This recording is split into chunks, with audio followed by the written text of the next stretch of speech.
सो दोस्तों, आज का जो बुक है, आज की जो किताब है, think and grow rich.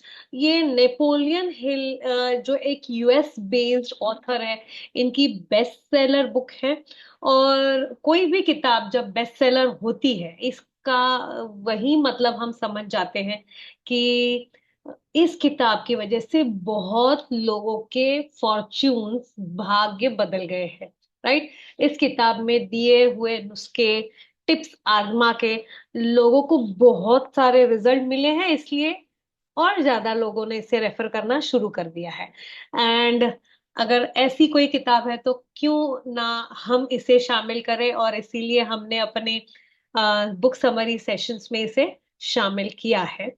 Okay. सो दोस्तों, बहुत ज्यादा समय ना गवाते हुए आप सभी का मैं स्वागत करती हूँ। For people who don't know me, I am doctor Shilpa Totla. I am basically pathologist, और जो कि आपको मेरे बैकग्राउंड में दिख रहा है, मेडी रिक्रूटर। तो ये एक मेरा pan India doctors recruitment consultancy है।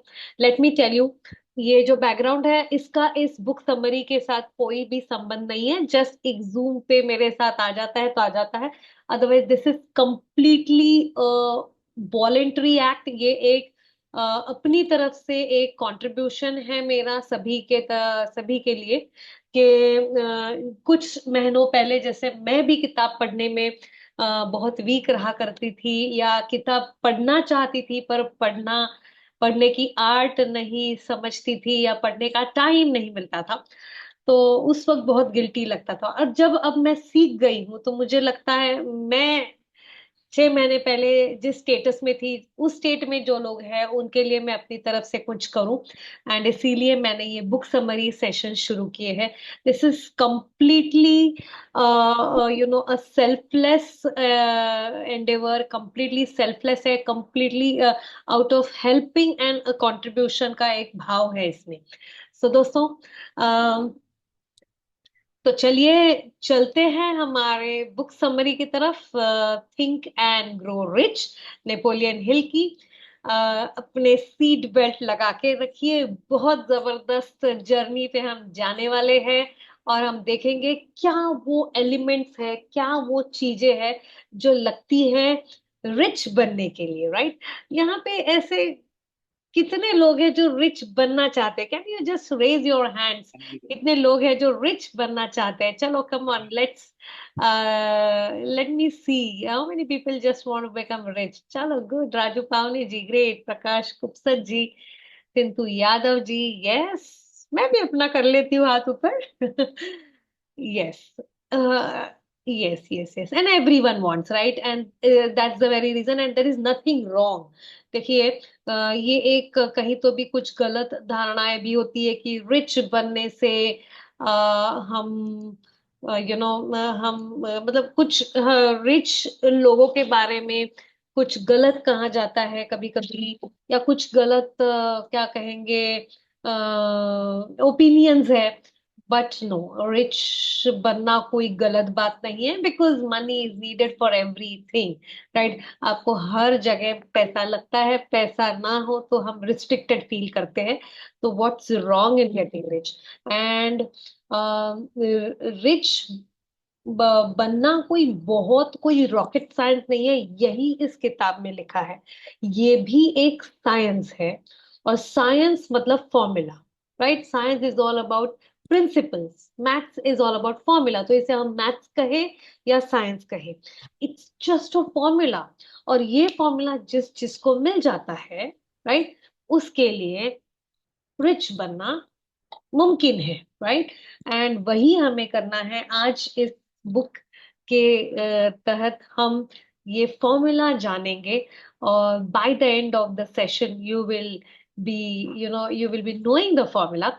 और जिसने फॉर्मूला आजमाया वो रिच बनेगा, जो नहीं आजमाएगा वो नहीं बनेगा।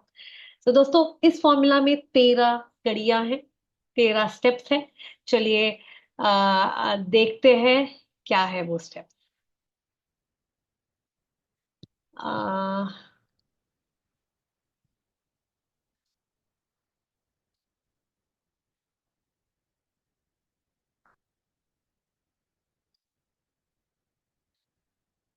Right. Think and grow rich, author Napoleon Hill. So दोस्तों, इसके पहले कि हम बुक का देखें, बुक की समरी में देखें, और कुछ चीजें मुझे कुछ बतानी थी। वो ये है कि बहुत सारे लोग हम में से, आज अगर आप लोग यहाँ पे इस सेशन को अटेंड कर रहे हैं, there are so many of you who are attending it live. बहुत सारे लोग बाद में यूट्यूब पे भी देखते हैं, तो उनके लिए definitely if you are seeing this और you are in this session, which means you are very sincere and you are very keen about earning money, right? तो आपको आपको रिच बनना या पैसे कमाने का की एक एम्बिशन है। बट कहीं ना कहीं, और जिनको एम्बिशन होती है, वो डेफिनेटली अपना अपना हार्ड वर्क करते हैं। आप लोगों ने definitely, I know so many of you, आप लोग हार्ड वर्क भी करते हो, आप सिंसियर भी हो, आप एनर्जेटिक भी हो। और फिर ऐसे लोगों को, फिर और काफी साल ऐसे हम लोग जब अपने जॉब में या हमारे बिजनेस में हम अगर डाल देते हैं, फिर हमें कहीं ना कहीं लगता है, कहीं ना कहीं हमारा विश्वास उठ जाता है कि यार, हार्डवर्क से सही में पैसा मिलता है क्या? एंड फिर साइमल्टेनियसली हम समाज में और कुछ लोग देखते हैं, हमारे दोस्त देखते हैं या हमारे क्लासमेट्स होते हैं, यार ये तो कितना पीछे था, ये तो आगे चला गया, ये तो क्लास में मेरे पीछे रहा करता था, मेरे पीछे बैठा करता था, he was a back bencher, इसके मार्क्स मुझसे कम थे, फिर भी ये आगे क्यों गया? सो दोस्तों, यही ये जो प्रॉब्लम है, इसी को स्पॉट करते हुए नेपोलियन हिल ने हमारे लिए ये सारे स्टेप्स बताए हैं, ताकि ये जो पेन पॉइंट है, जो बहुत कॉमन पेन पॉइंट है, इसको इस बुक में एड्रेस किया है, इसका सॉल्यूशन इस बुक में दिया है। So the first thing, the first chapter, इस बुक का जो पहला चैप्टर है, इसकी जो समरी है, इसमें ये है कि पावर ऑफ थॉट। अगर रिच बनना है तो थॉट को बहुत इंपॉर्टेंस दिया है। जो हमारी थिंकिंग है, हमारी विचार करने की जो क्षमता है, उसका जो पावर है, इसमें बहुत इंपॉर्टेंट है। The core premise of every major success begins with a single thought और आइडिया। यू नो कभी भी सक्सेसफुल होने के लिए उसके पहले, सबसे पहले है एक थॉट। जैसे कोई भी प्लांट बनने के लिए एक सीड, सिंगल सीड काफी होता है प्लांट बनने के लिए, उसमें से फ्रूट्स आने के लिए। उसी प्रकार से सक्सेसफुल होने के लिए एक ही थॉट या एक ही आइडिया काफी होती है। Thoughts combined with desire and persistence are very powerful and can shape one's reality. अगर वो एक थॉट या आइडिया, जैसे ये एक जो आइडिया है कि चलो रिच बनना है, राइट? ये एक आइडिया है, राइट? ये एक थॉट है। और ये जो थॉट है, ये इसको अगर हम एक स्ट्रॉन्ग डिजायर के साथ, एक बहुत इच्छा शक्ति जिसे कहेंगे, एक पावरफुल इच्छा शक्ति के साथ जब जोड़ देते हैं, और साथ में परसिस्टेंस, जिसको हम कंसिस्टेंसी भी बोल सकते हैं, कि कंटिन्यूअसली उस पे काम करते रहेंगे, इस थॉट पे कि रिच बनना है, रिच बनना है, और इस इच्छा को कंसिस्टेंटली अगर हम काम करेंगे, बहुत पावर के साथ काम करेंगे, तो डेफिनेटली रिच बनना, ये ड्रीम से एक रियलिटी बन जाएगा, राइट? ये ऑथर इस चैप्टर में कहता है। ऑथर नेपोलियन हिल, इन्होंने इस किताब को लिखने से पहले 500 से ज्यादा इंटरव्यूज लिए थे, कुछ इन्फ्लुएंशियल लोगों के, इन्फ्लुएंशियल मतलब रिच लोगों के, जो जैसे Thomas Edison, Henry Ford, Andre Carnegie, ये जो सारे लोग हैं, इन लोगों के इंटरव्यूज लिए थे। इतने ही नहीं, सक्सेसफुल या रिच लोगों के ही नहीं, अनसक्सेसफुल लोगों के भी इंटरव्यूज लिए थे, राइट? उनके भी लिए थे। और ऐसे 500 से ऊपर इंटरव्यूज लेने के बाद इन्होंने ये किताब, इन्हें समझ में आया कि बस भाई, कुछ ज्यादा नहीं, सिर्फ 13 ही चीजें लगती है रिच बनने के फॉर्मूला के लिए, ओके, जो आज हमें मिल रही है। सो इन इंटरव्यूज के बाद हमें उन्हें पता चला कि success is not accidental for anyone, it is intentional thought and planning. बिल्कुल, कोई इंटेंशनल के साथ प्लान और थॉट बने थे। दोज हु आर रेडी, जो लोग तैयार हैं सक्सेसफुल होने के लिए, उन्हें ये मिल जाते हैं आइडियाज। और जो तैयार नहीं है, उनके सामने आइडिया होके भी वो वो उसे उठाते नहीं है और रिच बनने से दूर रहते हैं। Riches are not beyond our reach. बहुत अच्छा इंग्लिश यहाँ पे यूज किया है। रिच बनना हमारे रीच के बाहर, रेंज के बाहर का नहीं है, हमारे हमारे काबू में है। Right, we can realise wish for money, fame, recognition, and happiness if we are ready and determined to have these blessings, right? तो successful मतलब not always rich, like I mean the think and grow rich जो कहा है, तो author का ये जो formula है ये सिर्फ रिच बनने के लिए नहीं। कुछ लोगों को पैसे से मतलब नहीं होता, उनको बस फेमस होना है, या उनको भाई लोग मुझे पहचाने ये होता है। कुछ लोगों के लिए बस मुझे खुश रहना है, उतने भी पैसे मिल जाए बहुत है। तो ओवरऑल किसी भी कैटेगरी में आप हो, किसी भी टाइप का सक्सेस का आपका डेफिनेशन हो, आपके लिए ये 13 चीजें वर्क करेगी। राइट, और ये ब्लेसिंग आपको भगवान ने दिया है, बस हमें इसको यूज करना है, आजमाना है। We go to the next chapter. पहला चैप्टर हो गया। The next chapter is desire, the starting point of all achievement. Desire मतलब इच्छा शक्ति, a burning unwavering obsession, desire to accomplish a specific goal creates a necessary energy to persist against challenges. So दोस्तों, इच्छा किसकी नहीं होती? Rich बनने की तो इच्छा, मैं कहूंगी 99% लोगों की इच्छा तो है ही ना। 99.9% लोगों की तो इच्छा है ही रिच बनने की। तो अगर डिजायर से कोई रिच बन जाता तो फिर 99% लोग रिच हो जाते। बट ऐसा क्यों है कि सिर्फ 1% ही लोग सुपर रिच है, 5% लोग रिच है और 20% लोग एक अपर मिडिल क्लास में? ऐसा क्यों? रिच बनने की डिजायर तो सबकी है।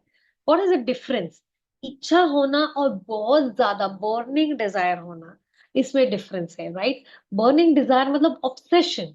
यू नो देखिए, पैशन, मैं पैशनेट हूँ रिच बनने के लिए भी, एक बहुत मामूली और माइल्ड वर्ड है। Actual real word is obsession, जिसमें लोग कहें क्रेजी, ये क्रेजी है, पैसा कमाने के लिए क्रेजी है, तो फिर सही हो जाएगा। राइट, ऑब्सेशन मतलब बर्निंग डिजायर कि ये गोल हासिल करना है, मतलब करना है।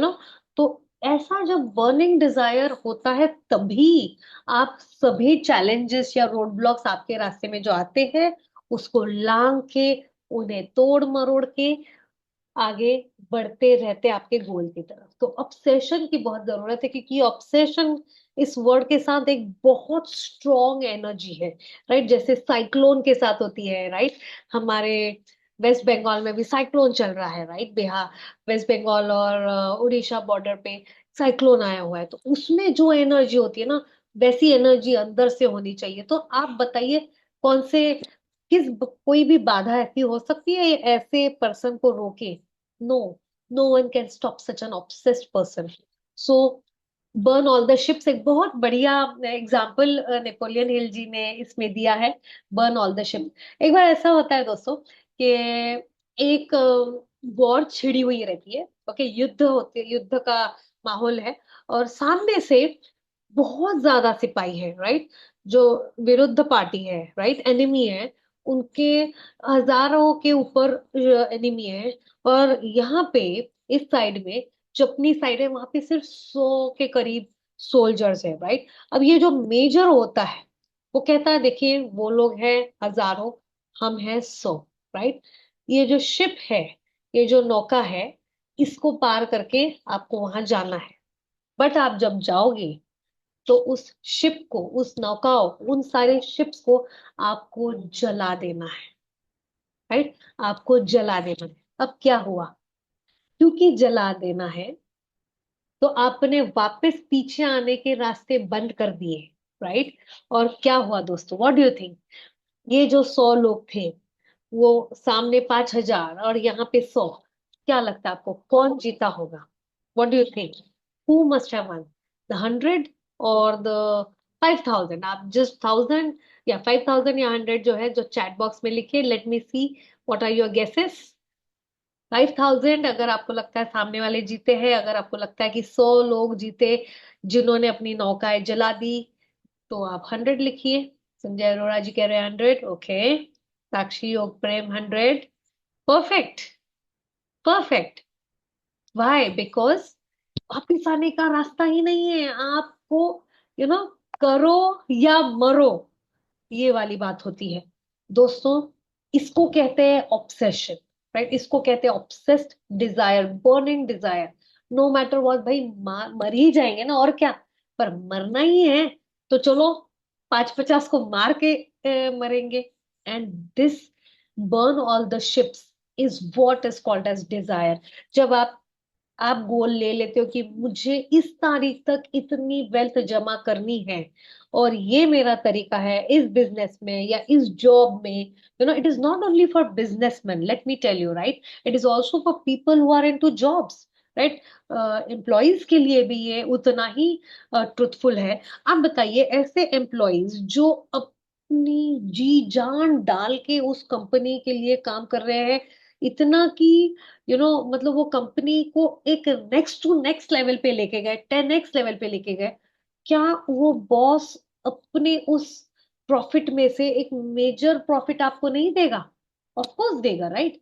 So it's all about a burning desire, right. तो जब भी ये बर्निंग डिजायर होता है, जो जिस जॉब में आपको, जिस बिजनेस को आप चला रहे हो, तो आप ये देखिए कि जब भी मुझे कुछ रोकेगा, तो ये मुझे कहीं पे मैं रुकने नहीं वाला हूँ, मैं पीछे मुड़ने नहीं वाला हूँ, क्योंकि I have burned all my ships. अब जो है तो सिर्फ आगे का ही रास्ता है, और अनस्टॉपेबल तरीके से। सो दोस्तों, जब अभी हमें ये पता ही चल गया है कि डिजायर एक बर्निंग डिजायर लगता है, तो 6 स्टेप प्लान दिया है हमें नेपोलियन हिल जी ने। बहुत सारी जगह पे एक बढ़िया फ्रेमवर्क बना के दे दिया है। एक 6 स्टेप फ्रेमवर्क है for transforming this desire into reality. ये जो बर्निंग डिजायर को रियलिटी में कैसे कन्वर्ट करेंगे? Number 1, fix the exact amount of money you desire, right. कितना मनी चाहिए, फिक्स कर लो। Let's say, you know let's say 50 lakhs, right, at the end of 31st of December 2025, या let's say 20 lakhs at the end of 31st of December 2024, right. अब इस example को हम बार बार लेंगे। 31st दिसंबर 2024 में, इस साल के एंड तक 20 लाख मुझे कमाने हैं, राइट। एक एवरेज हमने पकड़ा है। इस अमाउंट को हमने ले लिया, राइट, अमाउंट फिक्स कर ली। Determine exactly what you intend to give in return. तो मैं रिटर्न में क्या देना चाहती हूँ? रिटर्न में मैं, थ्रू मेरे रिक्रूटर्स, मेरे सारे क्लाइंट्स को बेस्ट सर्विस देना चाहती हूँ और फास्ट देना चाहती हूँ। जब किसी हॉस्पिटल को डॉक्टर लगता है, तो उन्हें फास्ट ही लगता है। और फॉरगेट अबाउट मेरा प्रोफेशन डॉक्टर ही या हेल्थ केयर है, आप जिस भी प्रोफेशन में है, आजकल फास्ट सर्विस सबको चाहिए, उसमें बेस्ट भी चाहिए, right. So I will determine कि मैं क्या दूंगी रिटर्न में। रिटर्न में 20 लाख मुझे चाहिए, उसके रिटर्न में मैं 200 हॉस्पिटल ओनर्स को बेस्ट एंड फास्टेस्ट सर्विस दूंगी, राइट। ये मैंने डिटरमाइन कर लिया स्टेप 2 में। एस्टेब्लिश अ डेफिनाइट डेट, 31 दिसंबर 2024। Create a clear plan to reach there and execute immediately. तो क्लियर प्लान में टीम के साथ बैठूंगी, चलो 200 हॉस्पिटल्स को अप्रोच करना है, क्या करेंगे? तुम किसको कॉल करोगे, तुम किसको कॉल करोगे, तुम क्या करोगे, हम व्हाट्सएप ब्लास्ट करें, ईमेल ब्लास्ट करें, क्या करें, राइट। एक प्लान बनाएंगे, उसे लिखेंगे और इमीडिएट एग्जीक्यूट करेंगे। मोस्ट ऑफ द टाइम्स होता क्या है, Napoleon Hill says, not me, most of the time plan बनते ही नहीं है, और बने तो सिर्फ कागज पे रह जाते हैं, राइट। तो कागज पे ना रखते हुए immediate execution is very very important, right. चाहे आप गड़बड़ गड़बड़ करते हुए क्यों ना करें, राइट। आपका प्लान, एक बहुत अच्छा पिछले किताब में आया था, एक बहुत अच्छी लाइन जो अभी भी रजिस्टर्ड है, plans are useless, plans are useless, बस but planning is wonderful, right. आपने प्लान बनाया 200 हॉस्पिटल्स को इन तरीकों से हम रीच आउट करेंगे, बट हो सकता है इसमें से 10 10 प्लान्स, जो 10 तरीके थे उसमें से 8 फेल हो गए, 2 ही चले। इसका मतलब ये नहीं कि प्लानिंग करना बंद कर दी, राइट। तो plans are useless, most of the times plans fail. But वो जो 2 तरीकों से आपका प्लान चला, और वो जो आप वो एक कोई डायरेक्शन है, आपको जो एक डायरेक्शन है और आप जो स्पीड की तरफ स्पीड से आप जा रहे हो, एक गोल आपका फिक्स है, उस वजह से प्लानिंग करना एक बहुत वंडरफुल एक्टिविटी माना जाता है। But point here is, plan बनाने के बाद इमीडिएट एग्जीक्यूशन इंपॉर्टेंट है। Right out a clear concise statement of the amount of money that you intend to acquire. Name the time limit for its acquisition state, what you intend to give in return for the money, and describe clearly the plan so that which you intend to accumulate it. Read your written statement aloud twice daily. मतलब करना क्या है कि ये जब plan बन गया है, राइट, इसको रोज सुबह उठ के पहले आप पढ़ोगे लाउडली, जब आप सोते हो तब पढ़ोगे लाउडली। अब मुझे बताइए ये ऐसा क्या है कि सुबह गद्दे से उठते से ही पहले आपको ब्रश नहीं करना है, पहले आपको उठना नहीं है, पहले आपको वो पेपर जो लिखा हुआ है उसको पढ़ना है? ऐसा क्यों कि आपको रात को भी उसको पढ़ना है?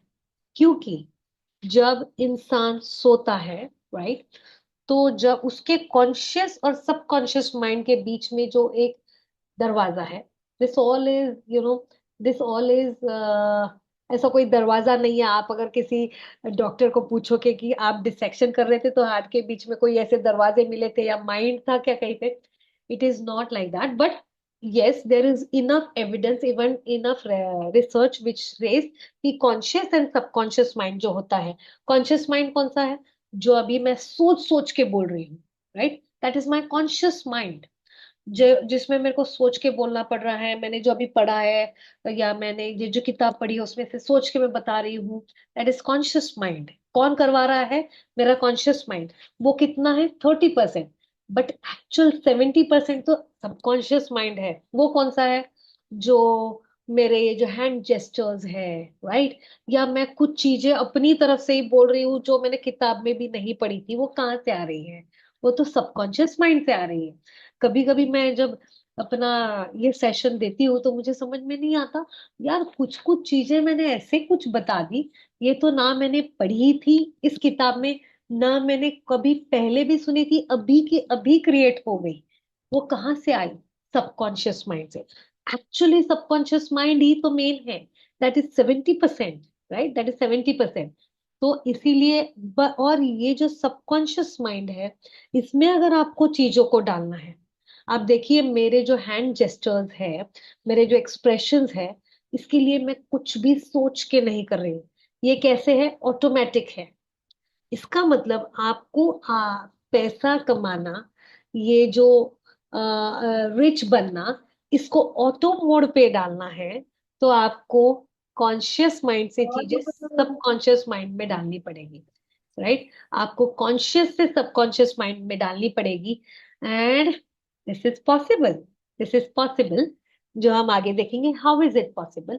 But one very easy way to do it is, when you sleep the conscious and subconscious minds get connected, they get connected, and therefore जब आप सोने से पहले उस स्टेटमेंट को पढ़ोगे और उठने के बाद जब स्टेटमेंट को पढ़ोगे, जब सबकॉन्शियस और कॉन्शियस माइंड जस्ट जुड़ ही रहे थे एट नाइट, एंड जब वो दरवाजे बंद ही हो रहे थे in the morning, at that time when you read that and it went into the subconscious, it will start, ये रिपीटेशन जो है ये आपके हैबिट्स में चले जाएगा, ये आपके सबकॉन्शियस माइंड में जाके आपके पास बहुत सारी अपॉर्चुनिटीज आएगी, आपका क्रिएटिव थिंकिंग एकदम रिच हो जाएगा, right. Therefore this is very important.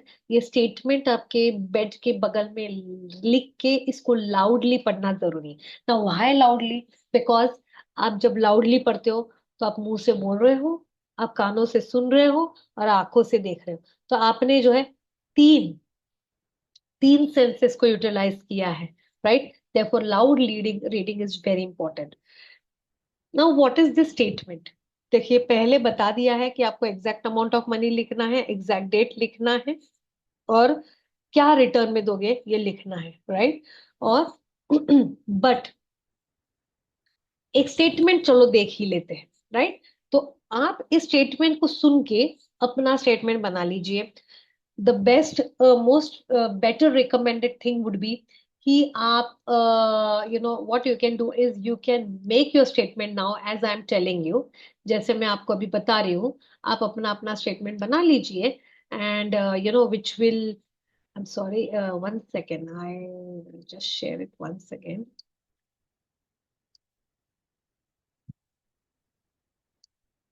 Yeah. So आप अपना स्टेटमेंट बना लीजिए, which will help you to, which will help you to read, like आज immediately आपको यूज करने के लिए काम आ जाएगा, right? So what is that statement?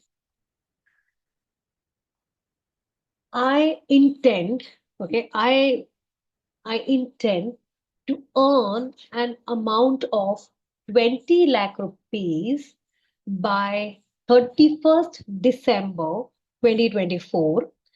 And in return, I want to serve, I wish, I strongly wish to serve 200 hospital owners with the best doctors and healthcare professionals, which will help them to cure thousands of patients in their areas.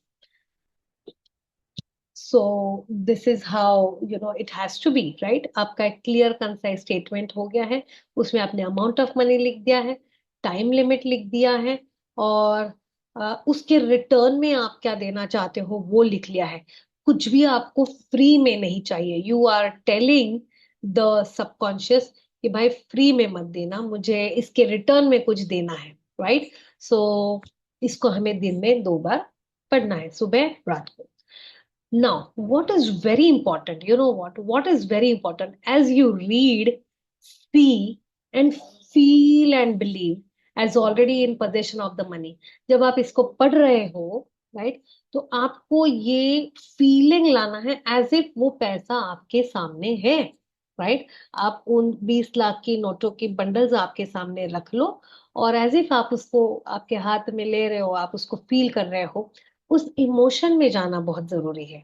उस emotion में नहीं जाओ तो ये सिर्फ एक mechanical काम रह जाएगा, और फिर होगा 6 महीने बाद आप आओगे और बोलेगे मैडम हम तो रोज सुबह शाम जप रहे हैं, nothing is happening, nothing is happening. And so please, what is important is adding emotions to it is very very important. दोस्तों एक बहुत ही बढ़िया कहानी है, story of the author son who was deaf, जो मैं आपको बताऊंगी। It is such an interesting story. ये जो ऑथर है नेपोलियन हिल, इनके 2 बेटे हैं, राइट? एक जो बेटा है एक जो बेटा है उन वो जो बड़ा था, एक है वो छोटा, जब पैदा हुआ, राइट? जब पैदा हुआ तो एक प्रॉब्लम के साथ पैदा हुआ, एंड दैट प्रॉब्लम वाज कि उसे जो है ना, ये जो कान होते हैं, कान ये थे ही नहीं। छोड़ो कान बाहर के, छोड़ो, अंदर जो एक ऑडिटरी कैनाल होना चाहिए, जो हम जो एक होल देखते हैं जो अंदर जाता है, और एक हमारा कानों में पर्दा होता है, वो भी नहीं, मतलब वो तो दूर की बात, कुछ भी नहीं, जस्ट एक प्लेन ऐसा, जैसे है ना, एक फेस ऐसा कंटिन्यू था, कुछ भी नहीं था। जब नेपोलियन हिल ने अपने बेटे को देखा इस कंडीशन में, जब वो पैदा हुआ, तो थोड़ी देर के लिए तो वो नाराज हुए, बट उन्हें ये थियरी पता थी, राइट? उन्हें ये थियरी पता थी, और उन्हें पता था इम्पॉसिबल को पॉसिबल करने वाली ये थियरी है, राइट? एंड सोचिए उन्होंने क्या किया होगा। How many people are interested to know this story? आगे क्या हुआ? कितने लोग इंटरेस्टेड है सुनने में? Just raise your hands, just raise your hands. देखते हैं कितने लोगों को इस स्टोरी में इंटरेस्ट है। बहुत जबरदस्त बात हुई। Okay okay okay, yes yes yes. चलिए बताते हैं, बहुत जबरदस्त स्टोरी है। तो बीच बीच में देखना पड़ता है ना, कहीं सो तो नहीं गए, कहीं मल्टीटास्किंग तो नहीं कर रहे। तो दोस्तों क्योंकि ऑथर को पता था एक स्ट्रॉन्ग डिजायर जरूरी होता है, ओके, उन्होंने ये एक स्ट्रॉन्ग डिजायर, राइट, कि कुछ भी हो जाए मेरा बेटा सुनेगा, राइट? ये डिजायर खुद के दिमाग में तो रखा, पर यहाँ चैलेंज ये था, खुद के दिमाग, खुद के लिए नहीं था, वो उस बेटे के लिए था। उन्होंने उन्हें वो डिजायर उसके अंदर डालना था। बेटा जब से छोटा था तब से वो उसको बोलते रह गए, तू सुन सकता है, तू सुन सकता है, तू सुन सकता है, राइट? और वो बोलते रह गए, राइट? और ये स्ट्रॉन्ग डिजायर इतना स्ट्रॉन्ग था, राइट, कि उन्होंने सारे फॉर्मूला, ये जो पूरा फॉर्मूला वहां लगाया कि मेरा बेटा उम्र के 10 साल तक सुनेगा, 100% सुनेगा। ये उन्होंने एक डेफिनेटिव टाइम और जो है एक रिजल्ट बना लिया, राइट। उसके अंदर फेथ डाल दिया। ये सब एलिमेंट्स बाद में आने वाले हैं, उसमें ये फेथ, ये बिलीव डाल दिया कि तू सुन सकता है। अब बच्चा छोटा रहता है, जैसे आप बोलोगे वो सुन, वैसा वो हो जाता है, राइट। और वो उन्होंने खुद के भी दिमाग में कभी भी 1 मिनट के लिए भी ये डाउट नहीं आने दिया कि ना सुन पाए तो इसमें कुछ गड़बड़ हो जाए तो। नो, ये नेगेटिव थॉट कभी नहीं आने दिया। फिर चलते चलते ऐसा नहीं है कि बस इसी के भरोसे रहे, साथ साथ कुछ ट्राई करते रहे। कभी ईएनटी स्पेशल, ईएनटी वाले डॉक्टर्स को बताया, जहां जहां जो जो हो पाए दिखाया। और लोगों ने उनको बोला कि ये डिफिकल्ट है, इम्पॉसिबल है, इम्पॉसिबल है, ऐसा कुछ भी यंत्र नहीं है जिससे ये सुन पाएगा। हुआ ऐसे कि थर्ड फोर्थ ईयर बच्चा जब 3-4 साल का हुआ, तो वो थोड़ा सुन पाता था। तो लोगों को अचरज हुआ, कैसे सुन पा रहा है। तो जब रिसर्च हुआ तो पता चला कि ये जो है ना, बोन्स को जो वाइब्रेशंस पहुंचते, बेसिकली जो यहाँ पे डॉक्टर्स हैं वो समझेंगे कि हम जो सुनते हैं तो वाइब्रेशन की थ्योरी से सुनते हैं। ये जो आवाज अभी आप तक पहुंच रही है, उसके कुछ वाइब्रेशंस क्रिएट हो रहे हैं। वो अंदर जो पर्दा है उसको हिट हो रहे हैं, उससे अंदर जो है एक लिक्विड है, फ्लूइड है, उसको वो वाइब्रेशंस पहुंच रहे हैं। और वहां से डिकोडिंग हो रहा है कि मैडम क्या कह रही है, ये शब्द कौन से है, राइट। अब ये सारे वाइब्रेशंस के लिए अंदर बहुत कुछ बना हुआ है, सिर्फ लिक्विड नहीं है, पर्दा नहीं है, 3 बोन्स भी है छोटे छोटे अंदर। इतना सब तो नहीं था, बट फिर भी बोन है ना, ये जो स्कल का बोन है, उसके थ्रू वो सुन रहा था, राइट। फिर भी इतना ठीक नहीं था जितना नॉर्मल इंसानों का होता है उम्र के 3-4 साल तक। बट नेपोलियन हिल ने और एक काम किया। उसको किसी ऐसे डिसेबल्ड बच्चों के स्कूल में नहीं डाला, उसे नॉर्मल स्कूल में डाला, राइट। नॉर्मल स्कूल में डाला। थोड़ी दिक्कत जरूर होती थी उसे सुनने में, पर वो मैनेज कर रहा था। और उसको भी तो बिलीव था ना, फेथ था कि मैं सुन सकता हूँ, मैं सुन सकता हूँ। हुआ ऐसे कि 10 या 11 साल का था उनका बेटा। और जब वो 10-11 साल का था, तब अचानक वो पूरी तरह से सुनने लग गया। बिल्कुल नॉर्मली सुनने लग गया, जैसे कोई नॉर्मल इंसान सुन सकता है। और जो डॉक्टर्स थे जिन्होंने इसे इसे एग्जामिन किया था, वो सरप्राइज हो गए। ये केस बहुत आगे के लेवल तक गई कि दुनिया का जो सबसे बेस्ट डॉक्टर होगा, जिसको हर चीज पता है डेफनेस के बारे में, उनके पास ये केस गई। उन्होंने जब पूरी स्टडी की, इसका एमआरआई हुआ, इसका ब्रेन की स्टडीज हुई, इसका पूरा हुआ, तो ही वाज सरप्राइज टू सी कि इस बच्चे के अंदर वो सारा सेंटर ही नहीं है ब्रेन में जिससे कोई सुन पाएगा। How has this become possible. So दोस्तों, this is this is what is the power of burning desire, the power of faith, कि जिसमें आप कभी भी कोई डाउट ना आने दे। और जब आप विश्वास रखें कि होने वाला है, मैं इतना कमा लूंगा, कमाने की वाला हूँ, ये वाला जी चीज होती है, और ये मेरा इसमें 100% फेथ है। और जब आप उस दिशा में बढ़ते ही जाते हो, बढ़ते ही जाते हो, बहुत सारे लोग आपकी टांगे खींचेंगे, अरे क्या बोल रहा है, तुझे समझता है क्या medical science.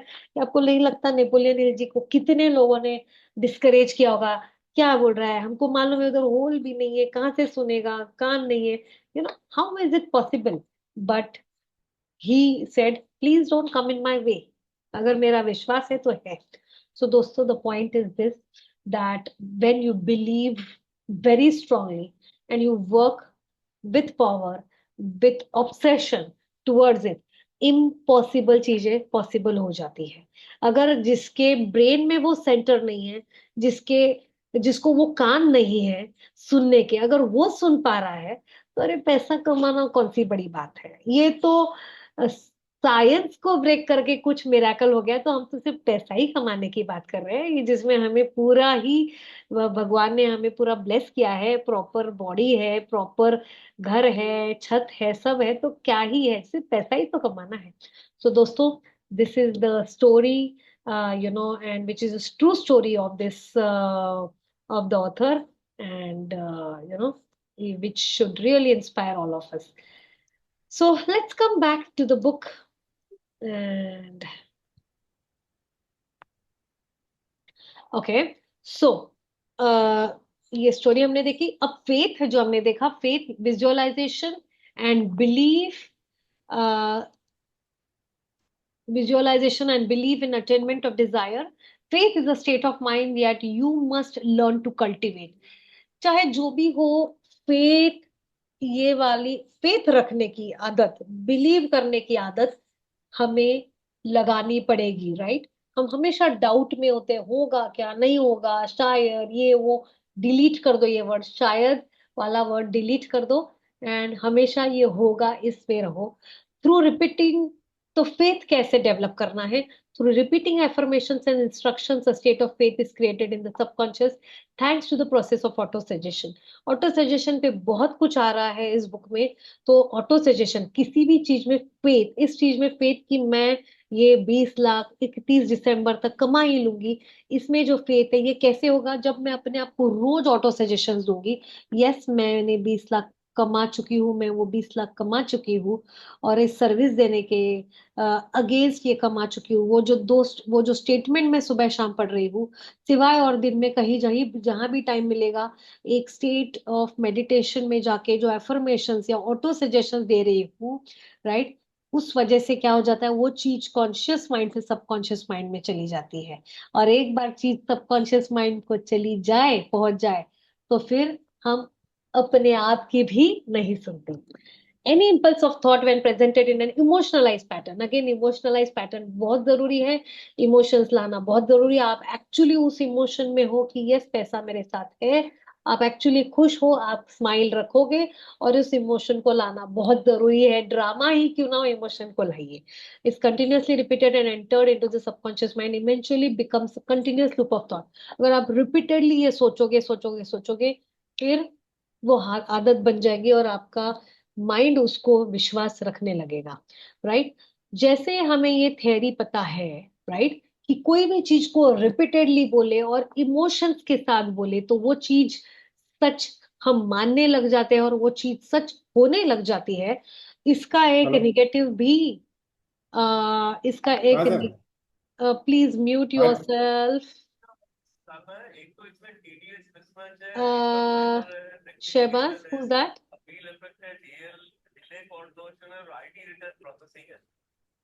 I return processing. Umesh Kumar ji, Umesh Kumar ji, somehow I am not able to do hmm. this. Umesh Kumar, okay. So negative consequences भी है इस चीज के, कि आप अगर कोई भी चीज को कंटिन्यूअसली निगेटिव बोले, यार मेरे साथ ऐसा क्यों हो रहा है, पेशेंट ही नहीं आते, ग्राहक ही नहीं है, मेरी जिंदगी में ऐसा क्यों है, पैसा कहाँ से आएगा, खर्चा कितना, कंटिन्यूअस कंटिन्यूअस कंटिन्यूअस आप बोलते रहोगे रिपीटेडली एक इमोशन के साथ, तो एक्चुअल वही चीज आपकी जिंदगी में होना शुरू हो जाती है। इसलिए ये power of repetitions with emotions अगर आप समझ जाते हो, तो आपको ये एक चीज जो है, ये रिवर्स गियर जो जिंदगी का है, जो अपनी लाइफ में चल रहा है, समझिए ये क्यों हो रहा है। बिकॉज हम कंटिन्यूअसली कुछ नेगेटिव बोल रहे हैं, और उसमें हमने इमोशन भी डाल दिया है, राइट। So understand that. तो फेल्योर तो कंपलसरी है। However, this can also have negative, yeah, it's our beliefs alone that determine the nature of our subconscious, जो भी बिलीफ हमारे हैं, वही हमारे सबकॉन्शियस में होता है। Okay, so we come to the next point, and that is a positive mind is more fertile to faith. तो ये सब होने के लिए अगर हमें फेथ रखना है कि हम श्रेष्ठ हो जाएंगे, इतना जो हमारा अमाउंट हमने डिसाइड किया है, ये इस डेट तक हम कमा लेंगे, 20 लाख 31 दिसंबर तक हम कमा लेंगे, तो हमें क्या डेवलप करना पड़ेगा? एक बहुत इंपॉर्टेंट चीज है, सेल्फ कॉन्फिडेंस डेवलप करना पड़ेगा। दोस्तों, होता क्या है, हम लोगों को हमारे आसपास वाले लोगों ने, बहुत बार हमारे रिलेटिव्स, हमारे फ्रेंड्स, हम जब हमारे इरादे उनको कहते हैं कि मैं इतना कमा लूंगा, मैं इतना कमा लूंगी, तो लोगों ने हमें इतना बचपन से, या कोई भी चीज में बचपन से हमें इतना कुछ डिस्करेज करके रखा है, राइट। कुछ लोग हंसते हैं हमारे इरादों पे, हमारे ड्रीम्स पे। कुछ लोगों ने हमें नामुमकिन ऐसा कहा है कि कहीं ना कहीं हमारा खुद के ऊपर कॉन्फिडेंस ही उठ गया है, राइट। तो पहली स्टेप, फेथ रखने से पहले वाली स्टेप है, हमें अपना सेल्फ कॉन्फिडेंस फिर से लाना पड़ेगा। और उस सेल्फ कॉन्फिडेंस को लाने के लिए फिर से ऑथर ने एक 5 स्टेप का फ्रेमवर्क हमें दिया है। और वो फ्रेमवर्क क्या है? No that you are capable of achieving your goal, and you must promise to be persistent in pursuit of this endeavour. You know, खुद को इतना समझ लो कि ये जो पैसे मैं कह रहा हूँ, ये मैं कमाऊंगा ही, मुझे पता है। और मैं इसे मैं इसे मरते दम तक या पूरे जी जान से ये गोल कंप्लीट होने तक इसको छोड़ूंगा नहीं, जिसको बोलते हैं persistence. Spend 30 minutes each day in thinking about the type of person you want to become and make it your dominating thought. देखिए, आज जो हम इंसान हैं, राइट, वो कल जब वो 20 लाख कमाने वाला इंसान बनेगा, राइट, तो वो इंसान डिफरेंट होगा, राइट। आज अगर कल हमें अगर रिलायंस के लेवल पे जाना है, फॉर एग्जाम्पल मुकेश अंबानी बनना है, तो मुकेश अंबानी की पर्सनालिटी, मुकेश अंबानी के हैबिट्स, उसका डिसिप्लिन अलग है। और आज जो हम हैं उसका अलग है। तो रोज 30 मिनट इसी चीज में बिताने हैं हमें, राइट। कि मैं अगर मुकेश अंबानी हूँ, right, like not exactly Mukesh Ambani, but I am someone like this XYZ। I am doctor Shilpa Totla of 2025, who has this habit, who has this discipline, who has, you know, this attitude, who has this mindset, who has this type of home। हमें एकदम detail में सोचना है उस इंसान के बारे में जो हमें आगे बनना है, राइट। सो 30 मिनट रोज के उसमें डालेंगे, 10 मिनट रोज के डालेंगे सेंस ऑफ सेल्फ कॉन्फिडेंस जुटाने के लिए। और सेल्फ कॉन्फिडेंस कैसे आएगा? फिर से एक बार affirmations, I love myself, I love myself, I am confident, I am confident, I am powerful. ऐसे कुछ एफर्मेशंस दो, 10 मिनट का टाइमर लगाओ और ऐसे कुछ एफर्मेशंस, ऑटो सजेशंस दो। साथ में इमोशंस लाओ, स्माइल रखो, एक एटीट्यूड रखो, एक टाइट बॉडी पोस्चर रखो, कॉन्फिडेंट पोस्चर रखो। तो एक इमोशन का फ्लो भी आएगा, जिसकी वजह से सबकॉन्शियस इसको बिलीव करेगा और आपका सेल्फ कॉन्फिडेंस एक्चुअली बढ़ जाएगा। Write down a description of your goal and don't stop reaching for it until it's attained। जो डिस्क्रिप्शन ऑफ द गोल आपने लिखा ही है, और आप तब तक उसको करेंगे जब तक वो हासिल नहीं हो जाता। You cannot have enduring success if you attained it through immoral means। Therefore, make a promise to only engage in a transaction if it benefits all that are involved। A negative attitude and emotion towards humanity will never bring you success। So दोस्तों, ये बहुत important point है। ये जो पैसा कमाने वाली हूं मैं, राइट, ये सिर्फ और सिर्फ सही तरीके से कमाऊंगी, मॉरल तरीके से कमाऊंगी। इमोरल, राइट, इलेजिटिमेट या गलत तरीकों से इसे नहीं कमाना है। मैं सिर्फ सही तरीके से कमाऊंगी, ऐसा कि सिर्फ मेरा ही फायदा ना हो, बट मेरे ग्राहक का भी फायदा हो, मेरे एम्प्लॉयज का भी फायदा हो।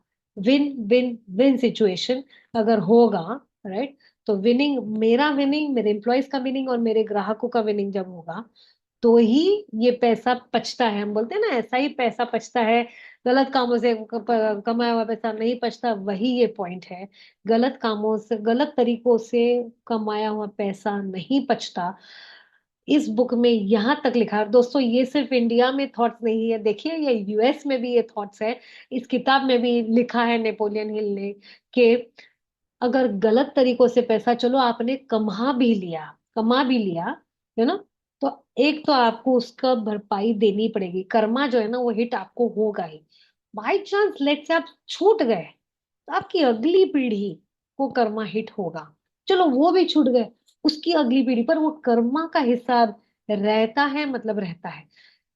इसका मतलब ये भी हो सकता है कि अगर आज हमें कुछ प्रॉब्लम्स आ रहे हैं, हो सकता है हमारे बाप दादाओं के कुछ कर्मा है जिसके नतीजे हम भुगत रहे हैं।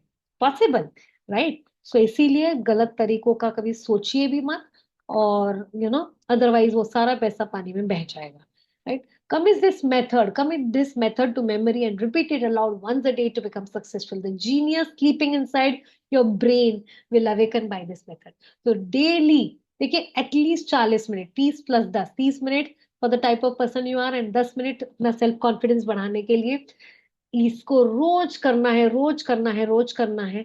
अंदर जो बैठा हुआ वो जीनियस है, उसको हमें अवेकन करना है, उसे जागृत करना है। दोस्तों, इसी के साथ यहाँ पे लिटरली कैन यू इमेजिन, फिर से एक बार एक सरप्राइज का धक्का था कि इस किताब में नेपोलियन हिल फेथ को लेके गांधी जी के बारे में कहते हैं। यूएस के लोग गांधी जी के बारे में कहते हैं कि कैसे गांधी जी का फेथ इतना स्ट्रांग था, और उनका डिजायर इंडिया को, उनकी इच्छा शक्ति इंडिया को आजाद करने में इतनी स्ट्रांग थी कि उस वजह से वो 20 करोड़ इंडियंस को एक साथ हारमोनी में लाके, सिंक में लाके, उनमें सब में फेथ जो है वो चला गया, और पूरे भारतीय एक साथ उठे, खड़े हुए लड़ने के लिए, against the Britishers, just because one person, Gandhi ji, had the faith and he instilled that in all of those 20 crore Indians. So that is the power of faith. Faith का ये power है। We come to chapter 4, auto-suggestion, the medium for influencing the subconscious mind. तो auto-suggestion क्या है? It's a bridge between the conscious and subconscious mind, हमने देखा। When reciting your affirmations, you must encourage your desire to consume you and emotionalize you. ये भी हमने देखा, जब affirmations हम बोल रहे हैं, right? Affirmations क्या होते हैं? Repetition, like I'm rich, I'm rich, I'm rich, I'm rich, smile करके, विश्वास रख के जब हम बोल रहे हैं, इमोशंस डाल के, वो सबकॉन्शियस बिलीव करता है, हाँ, yes yes yes, you are rich. और सबकॉन्शियस आपको ऐसी कुछ अपॉर्चुनिटीज देगा जिसके वजह से आप एक्चुअली रिच बन जाओगे। By repetition you voluntarily create thought habits that are favourable to your efforts to transmute desire into its monetary equivalent. होता क्या है, ये जो चीजें हम रिपीट करते हैं, इससे कहीं तो यूनिवर्स में सिग्नल जाता है कि चलो ये रिच है, और इसको रिच बनाने के लिए कुछ अपॉर्चुनिटीज देते हैं। इसको रिच बनना है, इसको रिच बनाने के लिए कुछ अपॉर्चुनिटीज देते हैं। प्लस अंदर से कुछ हैबिट्स हम डेवलप करते हैं जो फेवरेबल होंगे हमें रिच बनाने में, राइट? तो हैबिट फॉर्मेशन के लिए और यूनिवर्स को सिग्नल जाने के लिए ये एफर्मेशन जो है, इमोशन अटैच्ड एफर्मेशन, बहुत काम आते हैं। That is auto suggestion. We come to the next chapter, fifth chapter, specialise knowledge. हम लोग जो है 13 टिप्स देख रहे हैं, जिसमें ये 5वीं टिप है, स्पेशलाइज नॉलेज, पर्सनल एक्सपीरियंसेस और ऑब्जर्वेशन। दोस्तों, नॉलेज के दो प्रकार हैं, एक है जनरल नॉलेज, एक है special knowledge, right? General knowledge जो है वो आमतौर पे जनरल, लाइक इजराइल में क्या हो रहा है, यूएस में क्या हो रहा है, इंडिया में वहां दिल्ली में क्या हो रहा है, साउथ में क्या हो रहा है, वेस्ट बंगाल में वहां पे साइक्लोन है, बहुत ज्यादा बारिशें हो रही है, चेन्नई में और बैंगलोर में बहुत ज्यादा बारिश होके वाटर क्लॉगिंग हो गया था। इसको बोलते हैं जनरल नॉलेज, राइट? हमारे शहर, हमारा मतलब हमारा छोड़ के बाकी पूरी दुनिया के बारे में जो नॉलेज, इसको बोलते हैं general knowledge, right?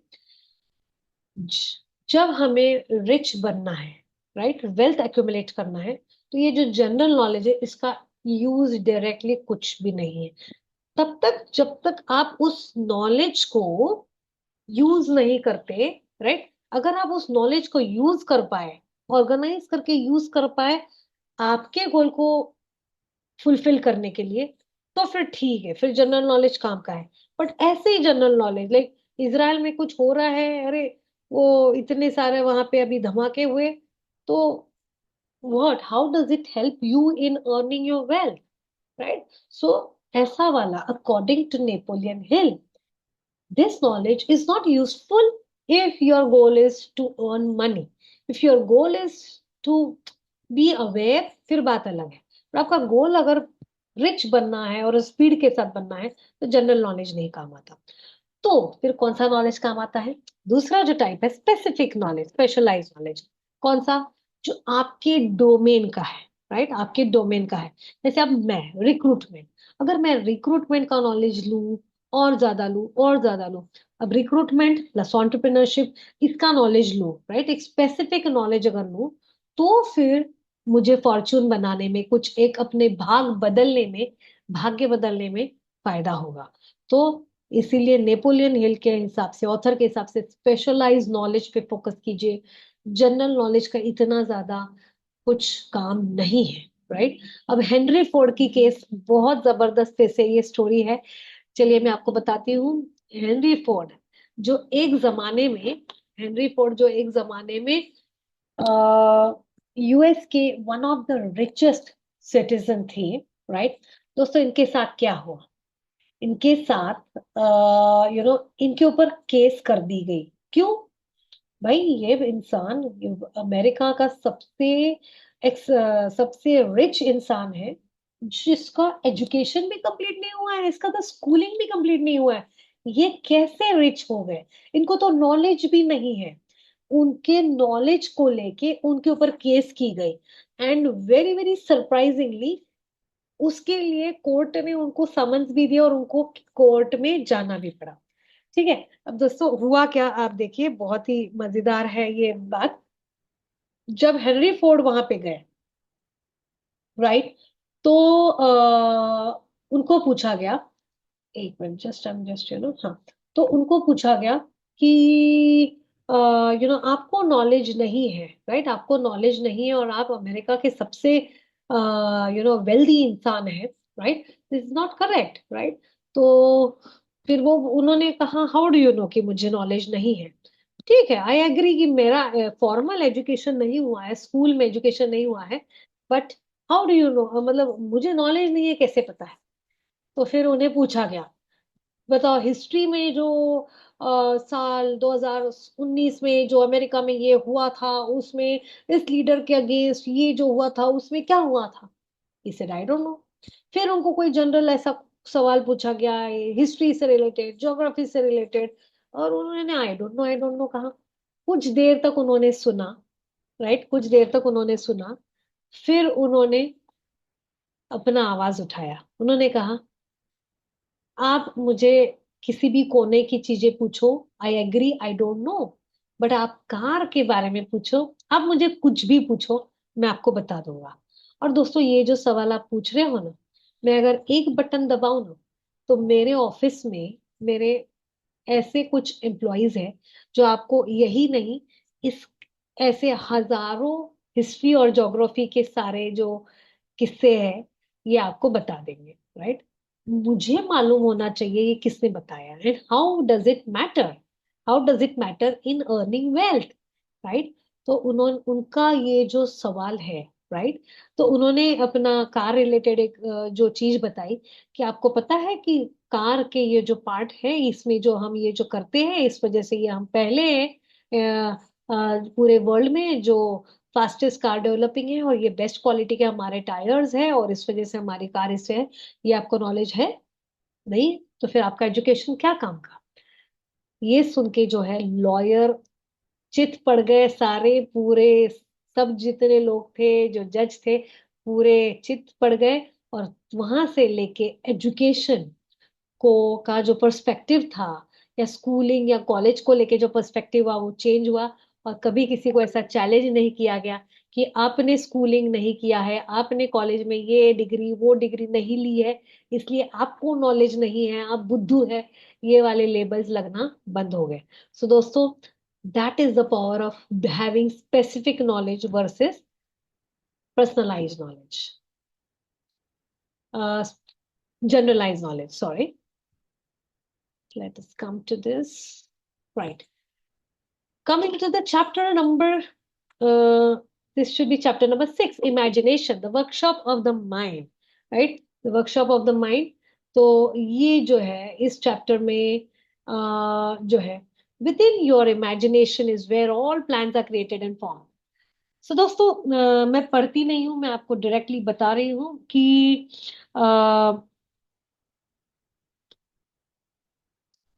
Imagination, right, imagination का बहुत महत्व है रिच बनने में।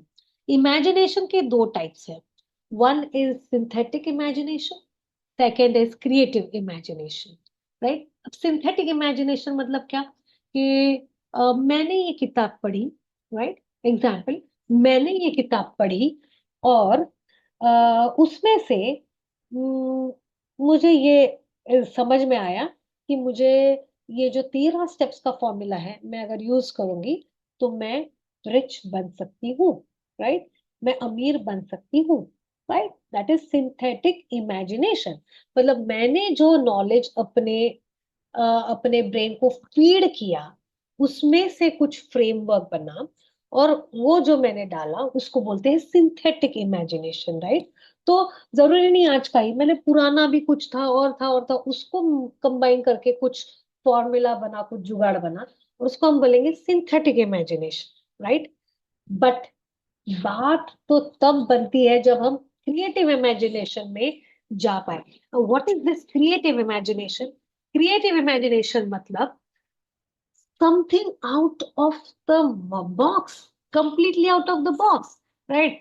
कि जो मैंने ना कहीं सुना है, जो मैंने ना कहीं पढ़ा है, ऐसे कुछ। आप सोचिए, ऐसा क्रिएटिव इमेजिनेशन ना होता तो क्या अब थॉमस एडिसन वो जो बल्ब जलने वाली बात है वो कर पाते? कभी किसी ने सोचा था कि यार ऐसे कुछ इलेक्ट्रिसिटी काम नाम से कुछ बनेगी जिससे बल्ब जलेंगे? कभी किसी ने सोचा था कि मैं इधर बैठी हूँ अपना डिवाइस लेके, आप वहां बैठे हो अपना डिवाइस लेके, और हम सुन पा रहे हैं जिसका कोई कनेक्शन भी नहीं वायर के थ्रू? ये कहाँ से आए ये चीजें जो है, ये कंप्लीटली डिफरेंट चीजें कहाँ से आई? क्योंकि किसी ने यू नो कुछ तो अलग हटके सोचा, क्रिएटिव इमेजिनेशन किया, और इसीलिए आया। आखिर नेपोलियन हिल के बेटे ने सुना कैसे? इम्पॉसिबल थी ना चीज, फिर सुना कैसे? क्रिएटिव इमेजिनेशन था वो, राइट। तो अगर आपको रिच बनना है और जल्दी बनना है, और आपको आपका डेट फिक्स है, राइट, आपका अमाउंट फिक्स है, और आपको क्या सर्विस देनी है वो फिक्स है, कि आप इतने लोगों को ये सर्विस देना चाहते हो, और इतने ही आपके पास इतना लिमिटेड टाइम है, यू नेवर नो। अगर आपका क्रिएटिव इमेजिनेशन जागृत हो गया ना, तो आपको कोई शॉर्टकट मिल जाएगा, आपको कोई क्विक फिक्स मिल जाएगा जिससे आप उस गोल तक जल्दी पहुंच पाओगे। इसीलिए क्रिएटिव इमेजिनेशन का बहुत इंपॉर्टेंट है। कोका कोला की भी ऐसी एक स्टोरी किताब में लिखी गई है। ये केटल था, राइट, एक केटल था जो किसी ने किसी एक इंसान को दिया, हार्डली उस इंसान ने, और वो फॉर्मूला बेचा, और जब वो फॉर्मूला बेचा गया तो उस इंसान को पता भी नहीं था कि इसमें से कोका कोला बनेगा, किसी को पता नहीं था। जिसने बेचा उसने हार्डली उसके अगेंस्ट थोड़े बहुत पैसे लिए कि भाई ये फॉर्मूला है, ये केटल है, ले ले, मुझे पैसे दे, मेरे तो खाने पीने के लिए मेरे पास पैसे नहीं है। उसने जिसको बेचा उसके लिए भी वो खरीदना बहुत मुश्किल था। और आखिर हुआ क्या? जिसको बेचा गया उसने वो फॉर्मूला यूज किया, उसने क्रिएटिव इमेजिनेशन यूज किया, और आज कोका कोला ये कंपनी आज हर गली मोहल्ले में, पूरे वर्ल्ड में छाई हुई है। कैन यू इमेजिन, एक क्रिएटिव इमेजिनेशन से एक आधी चीज कितनी बड़ी हो सकती है? And what do you think, ये सारे ही जो बड़े लोग हैं, आज रिलायंस इंडस्ट्रीज है, टाटा है, जो भी बड़ी बड़ी इंडस्ट्रीज है, ये कहाँ से आई? एक सिंगल आइडिया से तो ये आई, राइट। एक आइडिया थी जिसको क्रिएटिव इमेजिनेशन लगाया गया, सिंथेटिक इमेजिनेशन लगाया गया, और वो जो है तो बहुत और बहुत ज्यादा बड़े हो गए। तो क्रिएटिव इमेजिनेशन बहुत बड़ा है। अब सवाल ये उठता है कि भाई हम क्रिएटिव इमेजिनेशन में जाए कैसे, राइट, क्रिएटिव इमेजिनेशन में कैसे जाए? तो इसके बारे में यही है कि जब हम when matched with desire ideas are unstoppable forces, जब हम हमारे डिजायर के साथ, हमारे ऑब्सेशन के साथ हम हम जो है लग जाते हैं उस दिशा में, राइट, तो ब्रेन एक अलग प्लेन में चला जाता है, और वहां ही वहीं से ऐसे कुछ इमेजिनेशन आते हैं। यहाँ से कितने लोग ऐसे हैं दोस्तों, आप में से कितने लोग ऐसे हैं जिन्होंने कभी हवाई यात्रा की हुई है, राइट, हवाई यात्रा की हुई है, और you have boarded into a aeroplane and there was a time कि आप बादलों के भी ऊपर चले गए और आपको उस पॉइंट पे नीचे कुछ भी नहीं दिख रहा था। एक पॉइंट तक आपको छोटे छोटे रास्ते, फिर वो सड़कें, फिर कहीं माउंटेन्स वगैरह वगैरह वगैरह दिख रहे थे, ग्रीनरी दिख रही थी, और एक पॉइंट के ऊपर जब गए तो सिर्फ बादल ही बादल दिख रहे थे। How many people have seen this? Can you just raise your hand? Can you just raise your hand? Yes. तो दोस्तों, creative imagination is that. Yes, thank you so much. You can put your hands down. Creative imagination is that, right? Yes, while boarded on international flight, okay. National domestic flights में भी मैंने देखा है, it happens there also, so not an issue. So the point is that creative imagination is exactly that, right? जब आप उस state में चले जाते हो जहां पे सिर्फ कुछ अलग थॉट्स आ रहे हैं, यू नो आप जो आपकी लाइफ की रोजमर्रा की चीजें हैं, जैसे आप ऊपर चले जाते हो तो आपको वो रास्ते, घर, हिल्स, पेड़ कुछ नहीं दिखते, सिर्फ ब्यूटीफुल बादल दिखते हैं, एक अलग ही प्लेन में आप है। उसी प्रकार से जब आप क्रिएटिव इमेजिनेशन में चले जाते हैं तो आपको आपके दिन भर के रूटीन, आपके प्रॉब्लम्स, आपके घर बाल बच्चे बीवी कुछ नहीं दिखते, सिर्फ आप और आपका डिजायर और कुछ अलग अलग अलग अलग आइडियाज, राइट? बस यही होता है दोस्तों, practice the art of meditation, right? और इसीलिए कहते हैं ब्रह्म मुहूर्त को मेडिटेशन करें, मतलब कि you know somewhere between 4 to 5:30, उस वक्त अगर आप मेडिटेशन करोगे तो आपको, not even 4, it is 3 to 5:30, उस वक्त अगर आप मेडिटेशन करोगे तो उस वक्त जो वाइब्रेशंस होते हैं इतने पॉजिटिव होते, इतने पॉजिटिव होते हैं, और हमें मेडिटेशन में जाना बहुत आसान हो जाता है। ये एक स्पिरिचुअल या साइंटिफिक रीजन है, बट एक बहुत प्रैक्टिकल रीजन कि हमें क्यों ब्रह्म मुहूर्त में मेडिटेशन करना चाहिए, कि उस वक्त फोन नहीं बजते, नोटिफिकेशन नहीं बजते, बेल नहीं बजते, घर वाले आपको नहीं बोलते मम्मी मम्मी पापा पापा, कुछ नहीं होता, और एक अनडिस्टर्ब्ड मेडिटेशन आपका होता है। तो बिल्कुल प्रैक्टिकल और स्पिरिचुअल रीजंस है कि क्यों ब्रह्म मुहूर्त में हमें मेडिटेशन करना चाहिए। अगर आपको क्रिएटिव इमेजिनेशन में आप गए हो, बढ़िया एकदम ऊपर गए हो और मस्त बादलों के ऊपर, और धड़ाम से कोई बोल दिया सर, तो आप जो है तो सीधा नीचे लैंड हो जाओगे, तो ये वाली बात हो जाती है।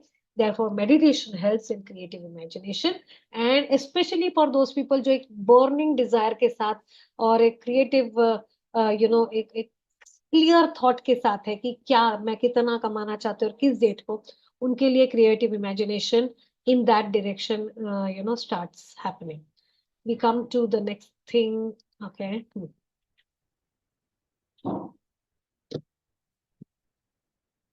One second. Yes, we come to the next chapter, and that is, right, the next chapter is organized planning, right? अब देखिए दोस्तों, हमने ये देख लिया कि एक ऑब्सेस्ड, ये सब चीजें हैं। पहला चैप्टर था भाई थॉट से ही होता है, जो भी है थॉट या आइडिया से होता है। दूसरा हमने देखा कि डिजायर बहुत बर्निंग होना चाहिए, ऑब्सेस्ड आप होने चाहिए। फिर तीसरा आपने देखा कि भाई डिजायर हो, ऑब्सेस्ड हो आप आपके डिजायर को लेके, पर फेथ होना चाहिए कि भाई इम्पॉसिबल चीज भी हो जाएगी, बिल्कुल फेथ होना चाहिए, कभी भी डाउट ना होना चाहिए, राइट? फिर आपने देखा कि इस चीज को आपको सबकॉन्शियस माइंड को डालना पड़ेगा। सबकॉन्शियस माइंड में कैसे डालोगे? ऑटो ऑटो सजेशंस के साथ डालोगे, राइट? ये आपने देखा। एंड सो ये सब चीजें देखी आपने। एंड फिर आपने देखा कि आपको स्पेसिफाइड नॉलेज आपको जमा उसको आपको इकट्ठा करना भी जरूरी है, ताकि आप वो दे पाओ। फिर आपने देखा कि आपको रोज ऑटो सजेशंस कैसे देने हैं, मॉर्निंग में, इवनिंग में। यस, फिर स्पेसिफाइड नॉलेज की बात हुई। और फिर हमने देखा कि इमेजिनेशन, क्रिएटिव इमेजिनेशन में हम जब जाएंगे तो हमें कुछ शॉर्टकट्स, कुछ अलग तरीके, कुछ डिफरेंट हमें मिलेगा, and that will help us to grow rich. Now we come to the next very important link in this, and that is organized planning, right? Planning करना बहुत जरूरी है, हम हमेशा ही सुनते हैं देखते हैं। तो ऑर्गेनाइज प्लानिंग क्या है? to obtain your fortune you will need to collaborate with others. तो अगर ये चीजें आपको करनी है, राइट, तो आपको कोलैबोरेशन बहुत लगेगा, राइट। अकेले चल के कुछ नहीं होगा। Let me again repeat, this is not only for businessman, this is also for employees.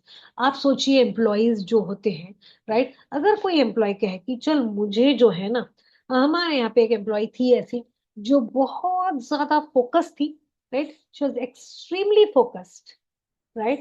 Shehbaz will know about that employee, right? Shehbaz, are you there? Shehbaz, are you there? Okay, so fine. You are not there probably. तो हमारे यहाँ पे मेरे recruiters में एक ऐसी employ थी, बहुत ही ज्यादा फोकस्ड, बहुत ज्यादा obsessed, desire to earn money, क्योंकि हम लोग इंसेंटिव देते हैं तो काफी इंसेंटिव भी मिलते थे। बट प्रॉब्लम ये था कि उसका किसी के साथ जमता नहीं था। She was so selfish, right. Selfish होना गलत नहीं है, बट आप किसी के साथ सेल्फिशनेस की एक सीमा होती है, राइट। आप दूसरों को एकदम ऐसे, जो एक ऐसा एटीट्यूड होता है, तुम्हारा क्या है, लाइक मुझे अपनी जिंदगी खुद नापनी है, खुद ये करनी है, मुझे अपना अपना काम है, तुम लोगों के साथ मैं कहाँ टाइम पास करूँ, ये वाला जो बात होता है। आप जब हार्मनी में नहीं रहते दूसरे लोगों के साथ, तो चाहे आप एम्प्लॉय हो, आप आगे नहीं बढ़ सकते। Finally what is the result of this employee, right? She was at a pinnacle of her success, बहुत ऊपर तक वो कमाने लग गई थी। and right now the status is that she is जितना वो हमारे यहाँ कमाती थी, लेट से 50K तक भी पहुंच गई थी, 60K तक पहुंच गई थी। She is hardly earning 15,000 at in today's date, right.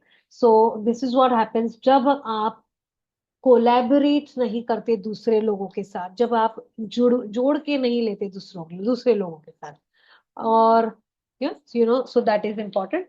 Now what is organise planning? Organise planning जब आप करते हो तो सबसे इंपॉर्टेंट है आपको लीडरशिप, लीडरशिप सीखना बहुत जरूरी है।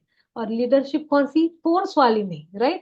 कि जैसे आपने आपके ऑर्गेनाइजेशन में लेट्स से कल से मैनेजर लाया, उसको लाया, किसी को बाहर से पकड़ा, मैनेजर के लिए एडवर्टाइजमेंट दी, उसको बाहर से लाया, डाल दिया, और आपके सब टेक्नीशियंस को बोल दिया, राइट। कैलाश सचदेव सर को मैंने देखा, इसलिए टेक्नीशियंस आ रहा है, सब टेक्नीशियंस को बोल दिया कल से तुम्हारा मैनेजर ये, राइट। अगर आप ऐसा करते हो, that is by force, leadership by force. But leadership bye consent, ये जो सारे 20 टेक्नीशियंस है, इसमें से एक जो है, चलो बताओ, चलो सब लोग अपना एक एक एक एक नाम लिखो जिसको आप लीडर बनाना चाहते हो, जिसका नाम ज्यादा से ज्यादा आया वो मैनेजर, राइट। तो that is leadership bye consent, जो हम इंडिया में करते हैं, डेमोक्रेसी, राइट। तो लीडरशिप बाय कंसेंट का जमाना है, बाय फोर्स का जमाना नहीं है। और ऑर्गेनाइज प्लानिंग करना है तो आप लीडरशिप बाय कंसेंट वाले मॉडल में जाइए। अब लीडर बनने के लिए कौन सी चीजें आप में चाहिए? पहला है एक अनवेवरिंग करेज, एक करेज होना चाहिए, हिम्मत होनी चाहिए। आप डरते डरते डरते करोगे कि तो कुछ नहीं होने वाला। एक सेल्फ कंट्रोल बहुत अच्छा होना चाहिए, खुद के ऊपर कंट्रोल होना चाहिए। हम कई बार देखते हैं जब हम लीडरशिप में बैठे हैं, कुछ भी लोग आके हमसे बहस करते हैं, कुछ भी उल्टा सीधा बोलते हैं, और अगर हमने अपना आपा खो दिया, अपना कंट्रोल छोड़ दिया, और हमने भी अगर रिस्पॉन्स में कुछ उल्टा सीधा बोल दिया, तो we may land into trouble, right. So this is just one type of self control. या बाकी सब जगह पे सेल्फ कंट्रोल, कि हम हमारी पंक्चुअलिटी, हमने हमारी रेगुलरिटी, ये हमने हमारा सेल्फ डिसिप्लिन इतना अच्छा रखा है कि लोग हमें रोल मॉडल समझते हैं, right. So that is great self control. This is the quality of great leader. अ कीन सेंस ऑफ जस्टिस, हम जस्टिस करते हैं, राइट। कोई फेवरेट कोई नॉन फेवरेट ऐसा नहीं। तो leaders, good leaders always do justice. Good leaders are great decision takers, they are wonderful planners, कि चलो ठीक है, अगर ये काम है तो ऐसा करेंगे, तुम इसको कर लो, तुम इसको कर लो, तुम वो करो, तुम इसमें से करो, तुम बैठो, ये जो है। तो प्लानर्स अच्छे होते हैं। The habit of doing more than paid for, right.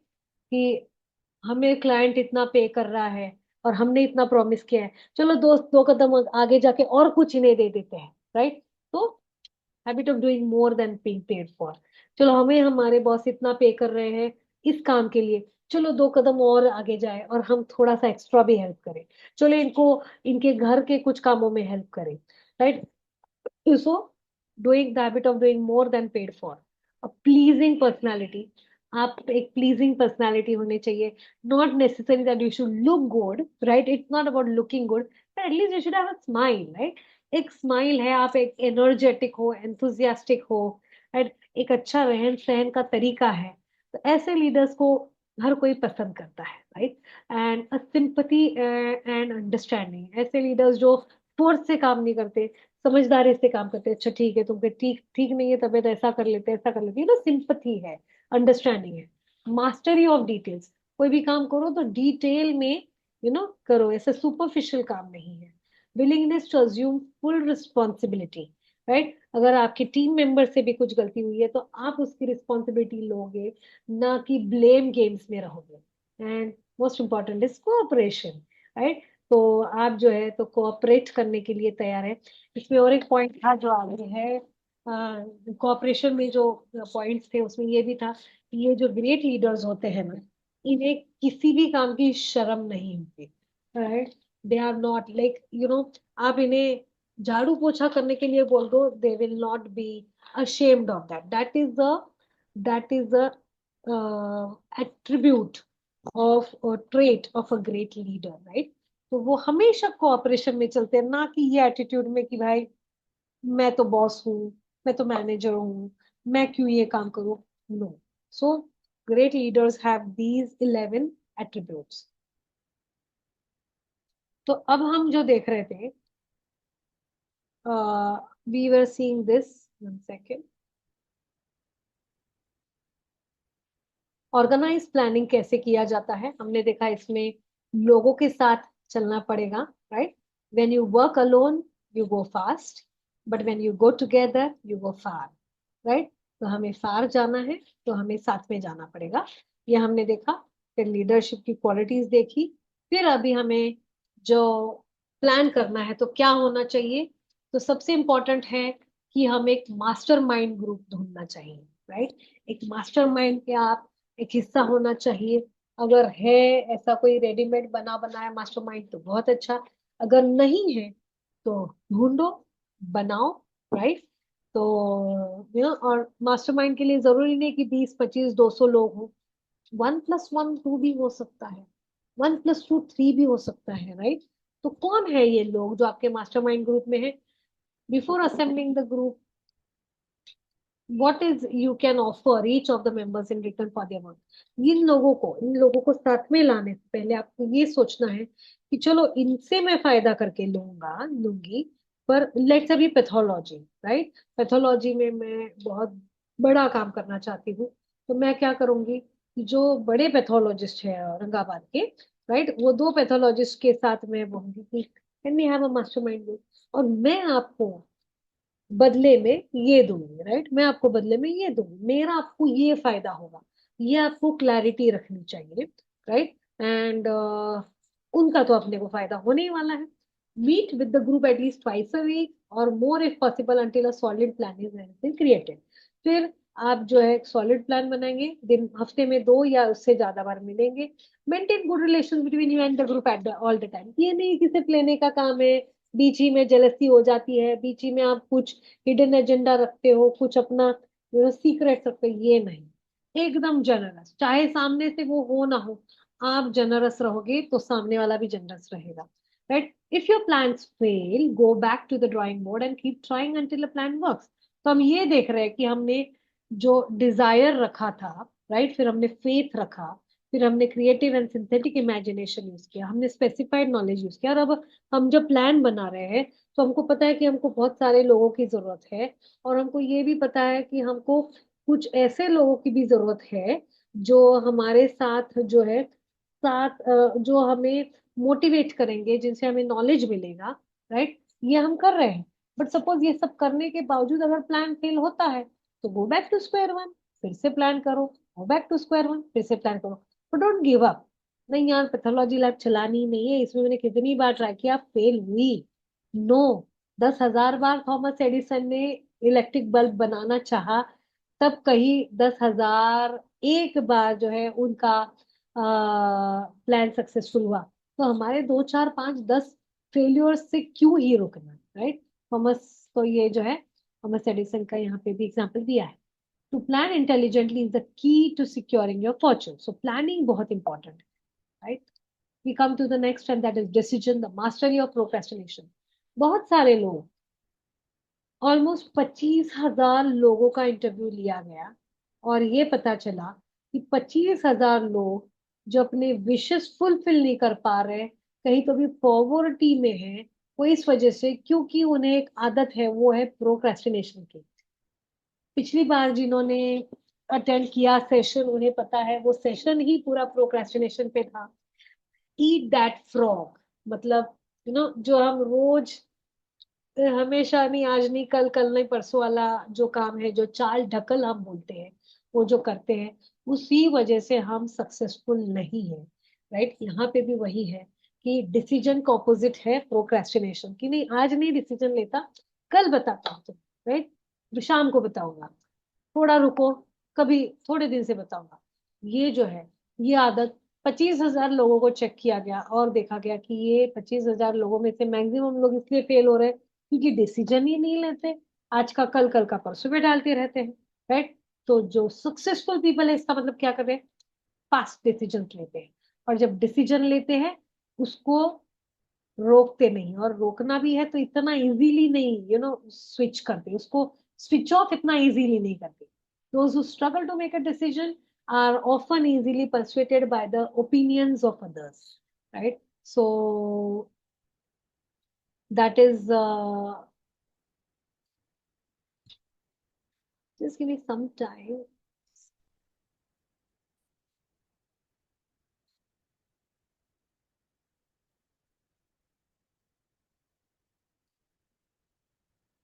Okay, so that is what happens when you know that is what happens when you are into the something is wrong with my settings, 1 second. हाँ, so decision लेना बहुत जरूरी है, procrastination आप मत ना करें, जो डिसीजन है जल्दी ले और एक्ट करें। Learn to trust yourself and if you need information only get it from trusted sources. Decision लेते वक्त अगर आपको कोई हाँ ना ना ना ना कह रहा है, तो एक सोच लीजिए, चलो लोगों का सुनिए पर कुछ तो डिसीजन लीजिए, और अगर सुनना ही है तो ट्रस्टेड सोर्सेस का सुनिए। बहुत सारे लोग फ्री में ओपिनियन बांटने के लिए बैठे हैं, उन्हें नहीं पता कि हमारे एम्बिशन क्या है, हमारा हमारे विशेस क्या है। They don't know that, right, and that's the reason we should not listen to all of them. We come to right, the world bends to those whose actions and words indicate that they know where they are going to. Decide requires courage. It's only the bold who go on to achieve great fortunes. तो decision लेने के लिए करेज की जरूरत है, और courageous रहिए। अगर कुछ ग्रेट फॉर्चून, भाग्य बदलने हैं, तो करेजियस होके डिसीजन ले लीजिए। बहुत परफेक्ट समय का की राह मत देखिए, डिसीजन ले लीजिए। Persistence, the sustained effort necessary to induce faith. Persistence की बात हमने यही बहुत बार की है। परसिस्टेंस मतलब नो मैटर व्हाट, मुझे अगर 31 दिसंबर तक 20 लाख कमाने हैं, बीच में दिवाली आ रही है, शादी आ रही है, लोग छोड़ के चले गए, लोग काम नहीं कर रहे हैं, ये हो गया वो हो गया, नो, करना है तो करना ही है, राइट, राइट, करना है तो करना ही है।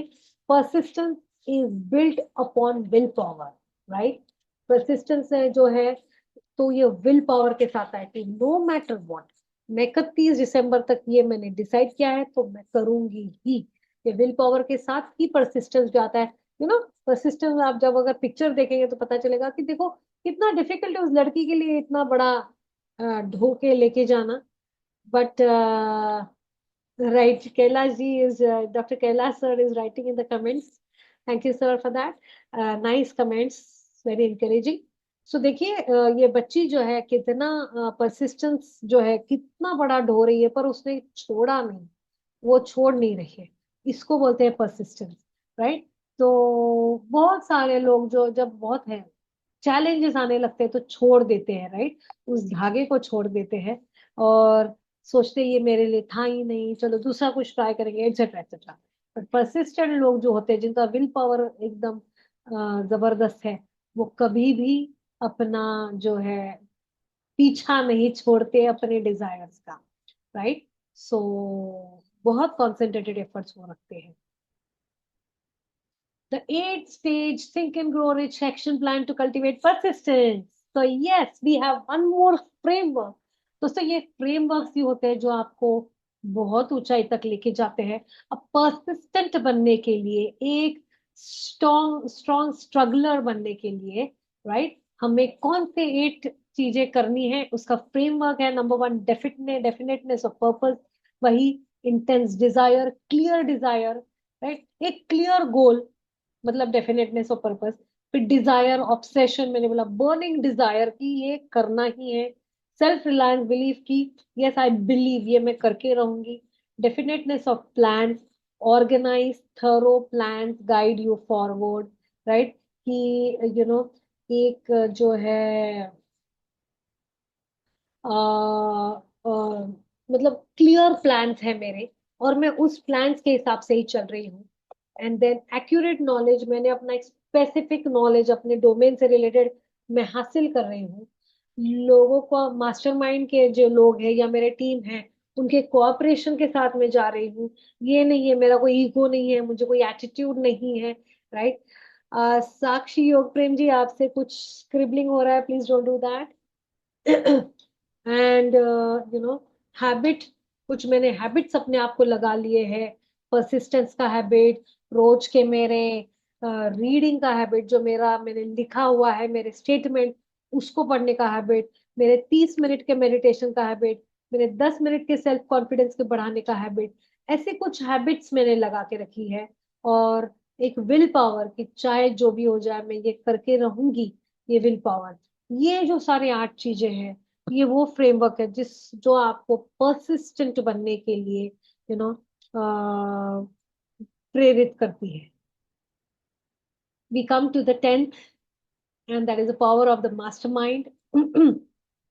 मास्टरमाइंड जो है, हमारे जो दोस्त हमने बना के रखे हैं, हमने जो अपना मास्टरमाइंड बना के रखा है, इसका मतलब है power here means organise efforts produce to the coordinated efforts of 2 or more people who work towards a definite end in a spirit of harmony, right? तो mastermind here can be either हमारे दोस्त लोग, या हमारे partner, हमारा spouse हमारा mastermind हो सकता है, और then it can be our team members, right. हमारे टीम मेंबर्स जो हम साथ में मिलके एक गोल हासिल करने के लिए बिल्कुल हार्मनी के साथ लगे हुए हैं, उसको कहेंगे power of the mastermind.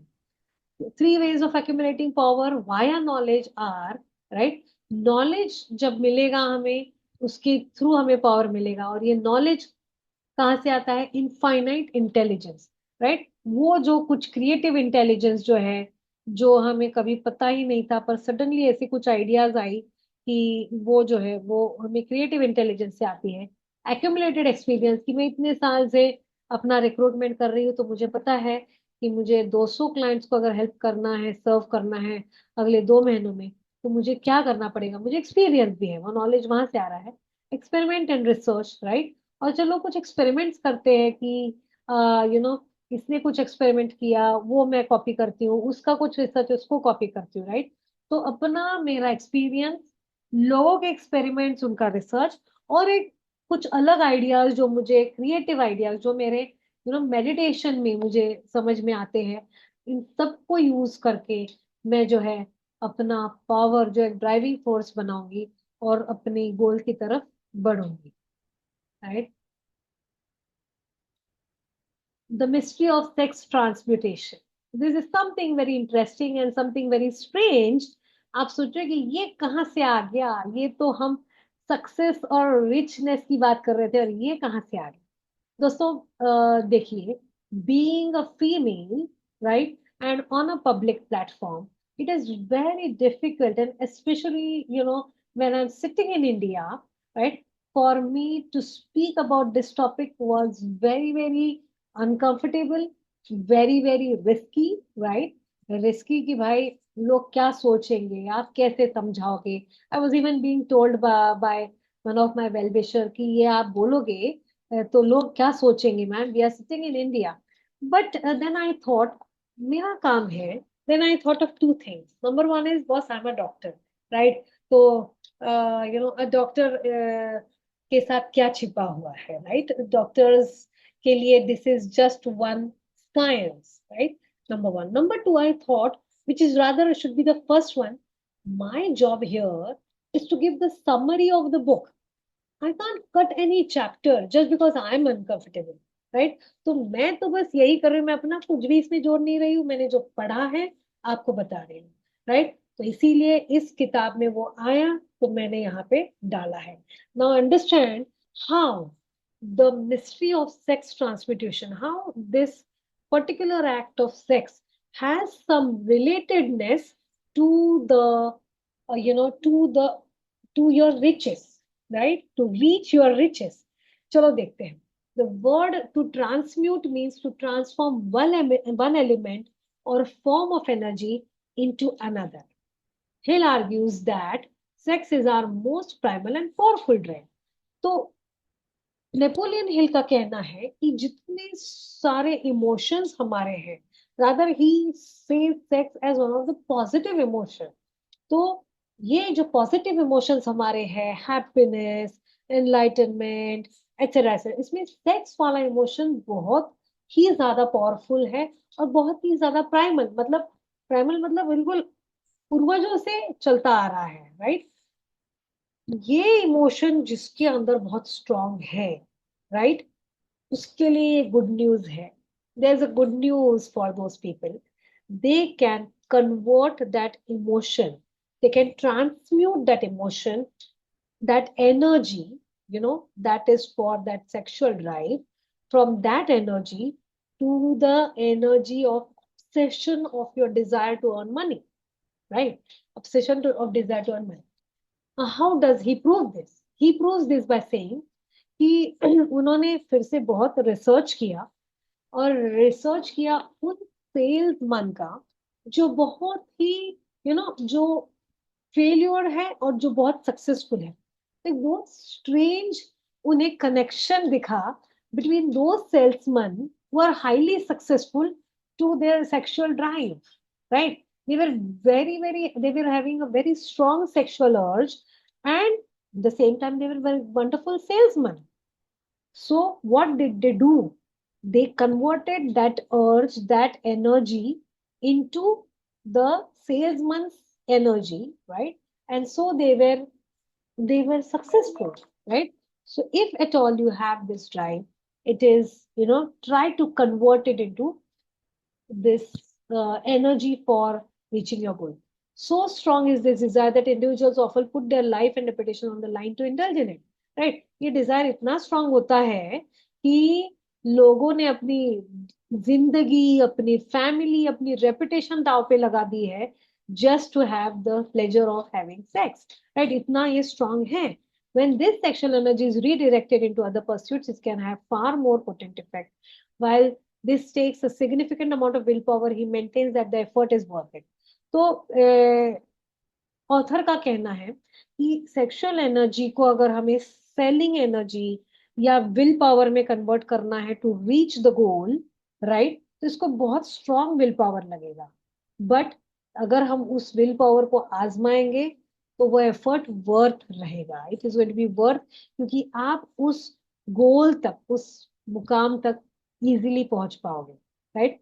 Author isn't advocating that the sexual drive be repressed. It should simply be given alternative outlets that can enrich the mind, body and soul. Author ये कह रहा है कि आप ये इस गलत फहमी में मत रहिए कि you should not go for you should stop, you should avoid or you should suppress your sexual drive. He's just saying कि बहुत ज्यादा जो होता है या आप में जो वो एनर्जी है उसको जो है आप इस दिशा में भी लगाइए. A transmuted sexual drive results in phenomenal creative ability.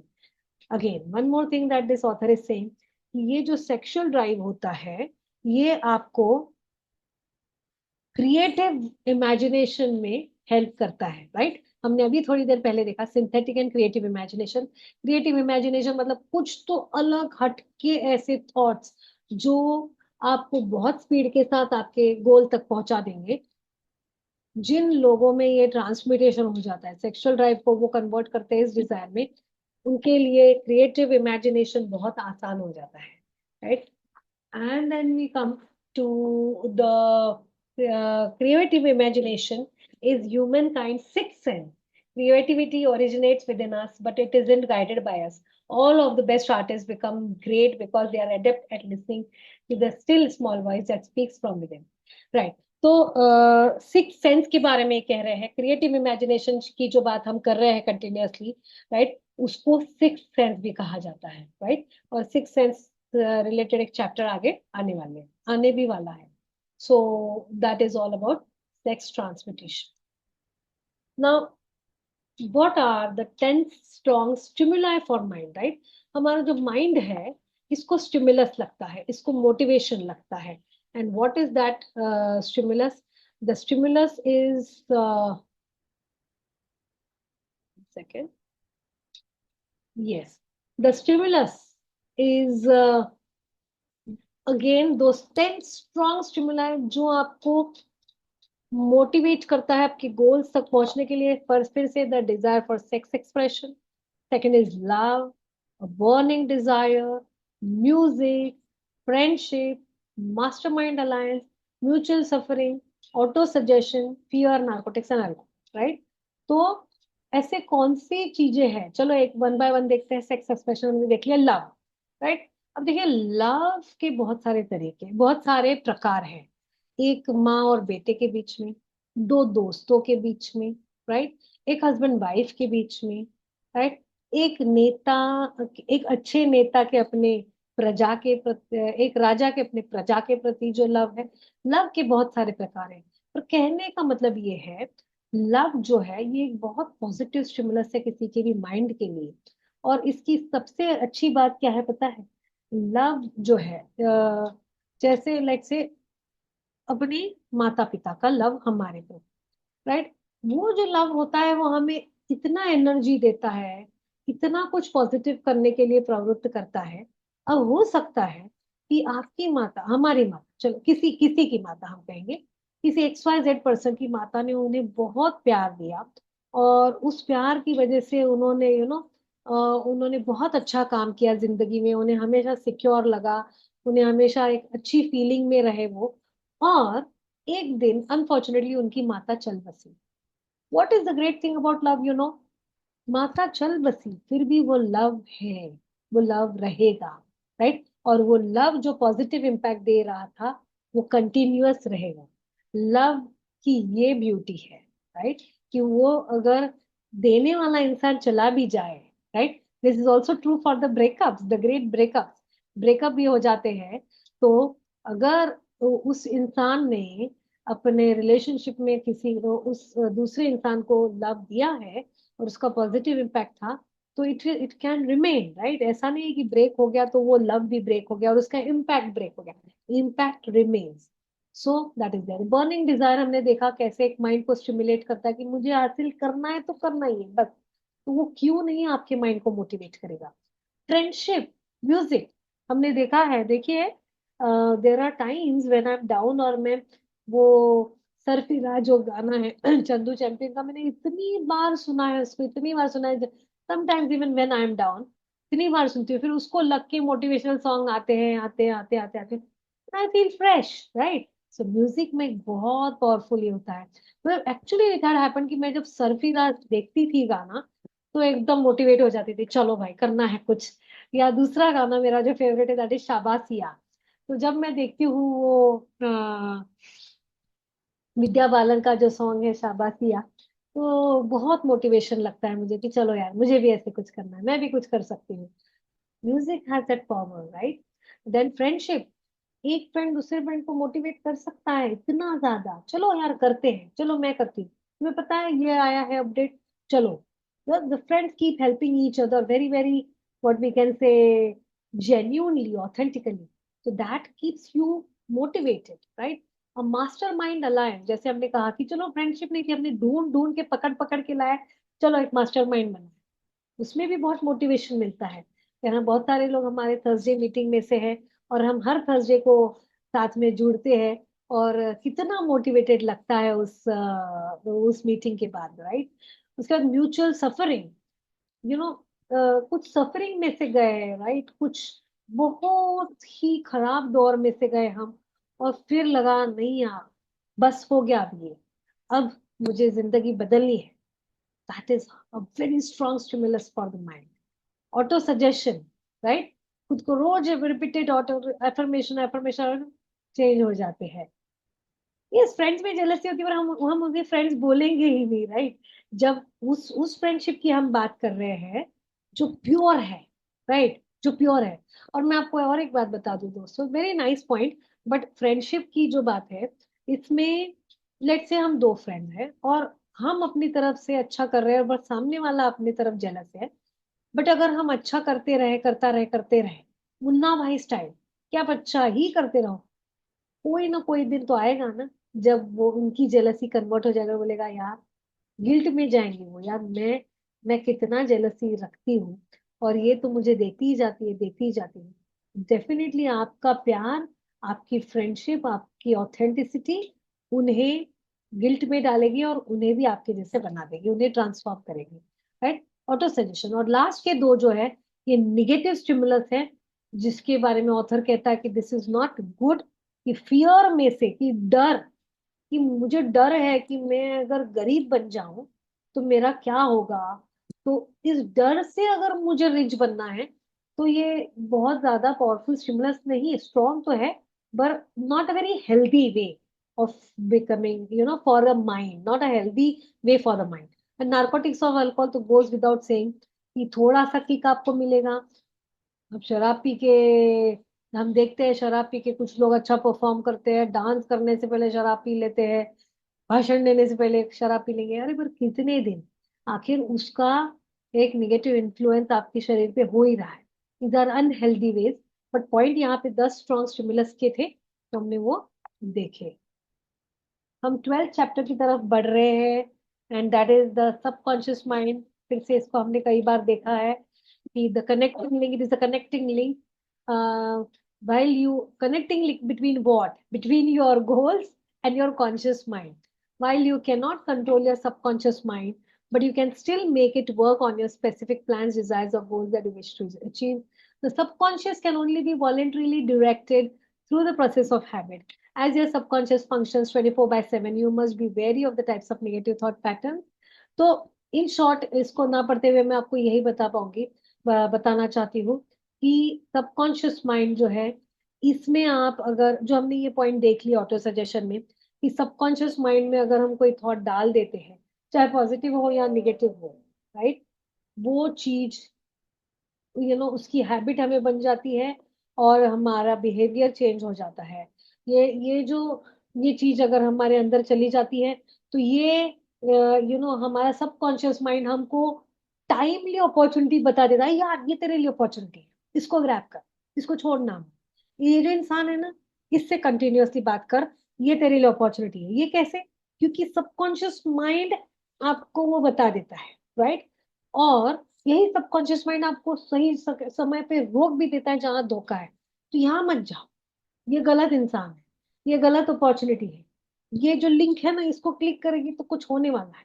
ये सबकॉन्शियस माइंड ही आपको जागृत कर देता है, इतना जागृत कर देता है। तो आपका काम एक ही है, सबकॉन्शियस माइंड जो 24/7 काम कर रहा है, इसमें बस आप डालते जाइए, डालते जाइए, डालते जाइए। डालने का तरीका हमने देख लिया है, रिपीटेशन के साथ और इमोशंस के साथ डालेंगे, राइट। यस, पॉजिटिव डालेंगे तो पॉजिटिव होगा, नेगेटिव डालेंगे तो नेगेटिव भी होगा। And we come to the 7 major positive emotions. अब पॉजिटिव और नेगेटिव इमोशंस की बात चली रही है, तो कौन से हैं 7 positive emotions? Desire, faith, love, sex, enthusiasm, romance, hope, right. Now 7 major negative emotions. Fear, you know डर है, तो सबकॉन्शियस माइंड के लिए अनहेल्दी है। जेलसी है, जैसे अभी योग प्रेम जी ने कहा। हेट्रेड है, घृणा, रिवेंज, बदले की भावना, ग्रीड, राइट, बहुत, क्या बोलेंगे उसको मराठी में, हावरटपना बोलते हैं, I don't know what we call it in Hindi. Superstition and anger, गुस्सा, क्योंकि कोई भी चीज, कोई एक पॉजिटिव और एक नेगेटिव साथ में नहीं रह सकते। अगर आपको किसी के लिए घृणा है, लेट्स से, आपके दो एम्प्लॉयज हैं, एक के लिए आपके दिल में बहुत घृणा निर्माण हो गई है और दूसरे के लिए बहुत प्यार है। आपको बहुत पागल, आप परेशान हो जाओगे दोनों इमोशंस को हैंडल करते करते। आप अगर इसको हेट कर रहे हो तो आप इसको भी हेट करने शुरू हो जाओगे, या आप अगर इससे इसको चाहते हो तो आप दूसरे को भी चाहना शुरू कर दोगे। Both can't coexist. एक पॉजिटिव और एक नेगेटिव इमोशन, या बहुत सारे पॉजिटिव इमोशंस और एक नेगेटिव इमोशन साथ में नहीं रह सकते, राइट। इसीलिए आपको नेगेटिव इमोशंस को खत्म करना है। And we come to the last point, and that is, sorry, second last, I would say, the brain, a broadcasting and receiving station for thought. Brain जो है, it is capable of picking up the thought vibrations of other brains, right? It's only thoughts that have been stepped up to an exceedingly high rate of vibration that carry between minds. If one is engaging in sex transmission, then their thoughts will vibrate with a greater frequency to operate your mental broadcasting abilities to the optimum focus on cultivating your subconscious and your creative imagination, thanks to the art of thought and suggestion. So दोस्तों, brain के बारे में author को यही कहना है कि जो ब्रेन है, ये जो है दूसरे के वाइब्रेशंस को कैच करने में का काबिल होता है। It is able to catch others vibration. हम बोलते हैं ना कि मैं समझ पा रही हूँ इसके दिमाग में, I can read your mind. How it is possible, and specially it is possible for those people जिनका इमेजिनेशन बहुत स्ट्रांग हो गया है, मेडिटेशन करके, एक स्ट्रांग डिजायर रख के। ये लोग इंटरव्यू भी लेते हैं ना, बहुत ज्यादा सवाल नहीं पूछने पड़ते हैं। इन लोगों को मालूम होता है यार ये ना सही इंसान है, इसको ले लो। वाइब्रेशन से ही समझ जाता है, राइट। सो ये वाली बात है। ऊपर से अगर ऐसे लोग हैं जिनका सेक्स ट्रांसम्यूटेशन उन्होंने किया है, लाइक सेक्सुअल ड्राइव को कन्वर्ट किया है towards a positive drive for their goals, ऐसे लोगों के तो वाइब्रेशंस और भी ज्यादा हाई होते हैं, और ये लोग दूसरों के वाइब्रेशन समझने में बहुत अच्छे होते हैं, right. So that is very important. And we come to the sixth sense, the door, the temple of wisdom, infinite intelligence. दोस्तों, एक इनफाइनाइट इंटेलिजेंस है, बहुत ज्यादा इंटेलिजेंस है। हमारे इंटरनेट में भी इतना इंटेलिजेंस नहीं है, हमारे गूगल में, हमारे चैट जीपीटी में इतना इंटेलिजेंस नहीं है जितना बाहर है। और वो हम बहुत इजीली टैप कर सकते हैं, ले सकते हैं, by going into that vibration और पॉजिटिव फ्रीक्वेंसी, राइट। तो हम सबकॉन्शियस को के अंदर अगर वो डाल दे, और अगर हम उस फ्रीक्वेंसी में चले जाए, जो क्रिएटिव इमेजिनेशन में चले जाए, तो वो इनफाइनाइट इंटेलिजेंस जो हमको लगता है हमारे लिए जरूरी है, वो हमें मिल जाएगा। वो हमें मिल जाएगा, you know, when we go into the sixth sense. However, it is possible for the infinite intelligence to communicate to an individual without them having cultivated the sixth sense. ये सिक्स सेंस जो है, लोग बोलते हैं intuition हो रहा है मुझे कि ये सही नहीं है, कट फीलिंग हो रहा है, मुझे कुछ इंस्पिरेशन हो रहा है, ये सभी जो है ये आपको भी सिक्स सेंस है, राइट। ये आपको भी सिक्स सेंस है। ऑथर ये कहता है कि ये जो सिक्स सेंस है, राइट, ये एज ऑफ 40 to 60 के बीच में बहुत स्ट्रांग हो जाती है। दोस्तों, मैंने जब ये चैप्टर पढ़े, मुझे इतनी ज्यादा खुशी हुई, इतनी ज्यादा खुशी हुई, क्यों? क्योंकि यस, यहाँ से कितने लोग हैं यहाँ पे जो 40 to 60 के बीच में? Can you just raise your hands? चलो देखते हैं, can you just raise your hands? उनके लिए ये गुड न्यूज है। कितने लोग हैं जो 40 to Sakshi, Yog Prem, Sanjay ji Arora, okay, Umesh Kumar ji, there's a good news for you, there's a good news।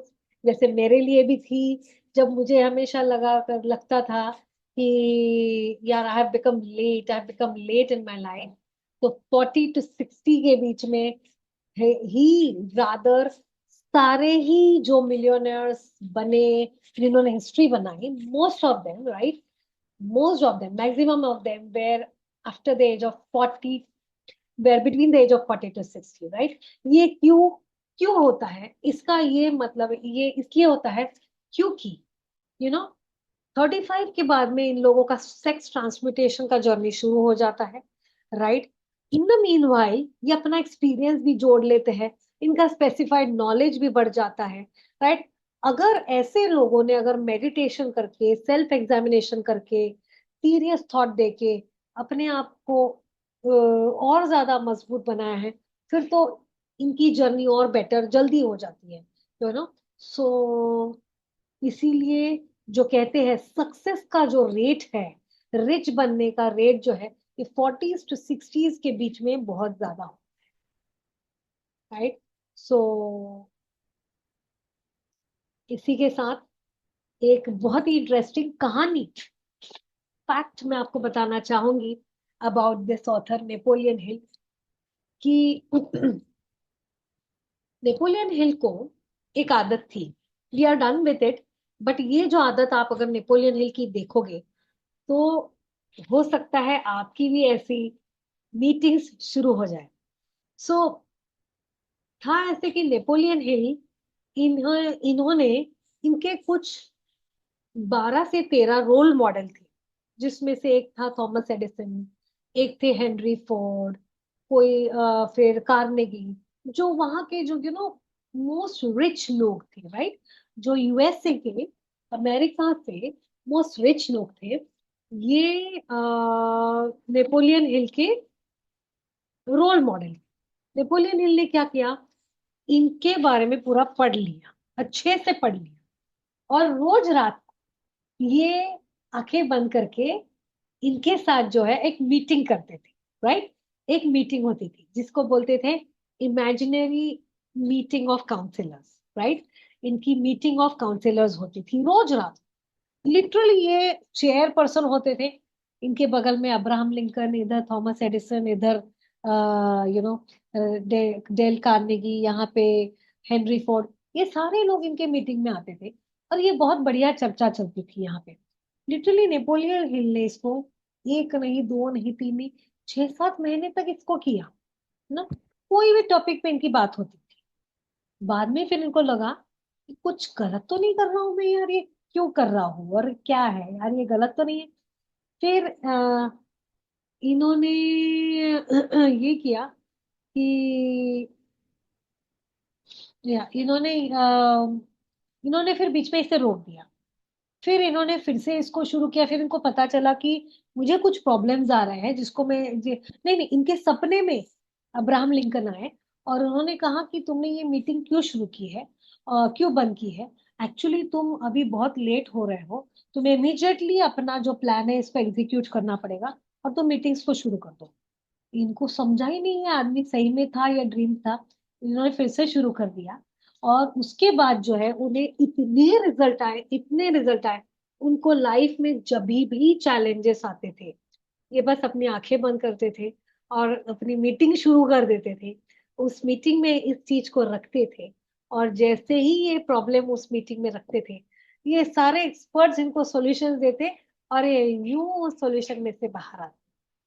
ये मीटिंग रखने की वजह से, राइट, जो सबसे बड़ी बात हुई वो ये हुई दोस्तों, कि इनका जो क्रिएटिव इमेजिनेशन है, राइट, हमने दो इमेजिनेशन की बात की थी, सिंथेटिक एंड क्रिएटिव, ये इमेजिनेशन इनका बहुत पावरफुल हुआ, और इनको इतनी डिफरेंट आइडियाज आने लग गए, जिसकी वजह से इन्होंने एक अलग ही प्रकार की वेलोसिटी, एक स्पीड अपनी जिंदगी में पकड़ ली।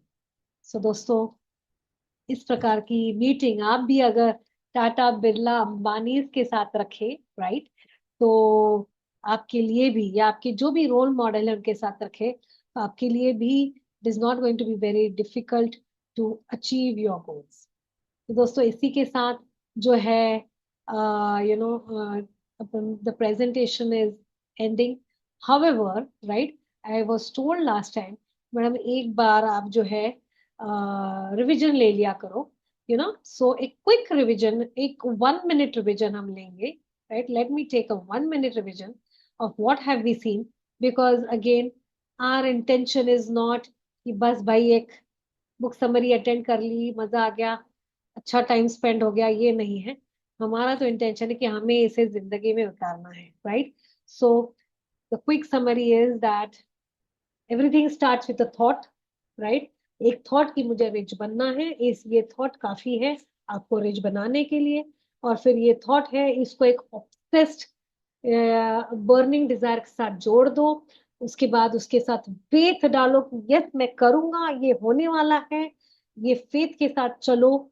उसके बाद जो है ऑटो सजेशन दो खुद को, राइट, ऑटो सजेशन दो, रोज एफर्मेशन दो ऑटो सजेशन में, इमोशंस डालो, स्पेशलाइज्ड नॉलेज अक्वायर करो, आप जिस फील्ड को बिलोंग करते हो उसका नॉलेज अक्वायर करो, इमेजिनेशन में जाने का ट्राई करो, सिंथेटिक इमेजिनेशन, क्रिएटिव इमेजिनेशन के लिए आप मेडिटेशन में बैठो, राइट, मेडिटेशन में बैठो।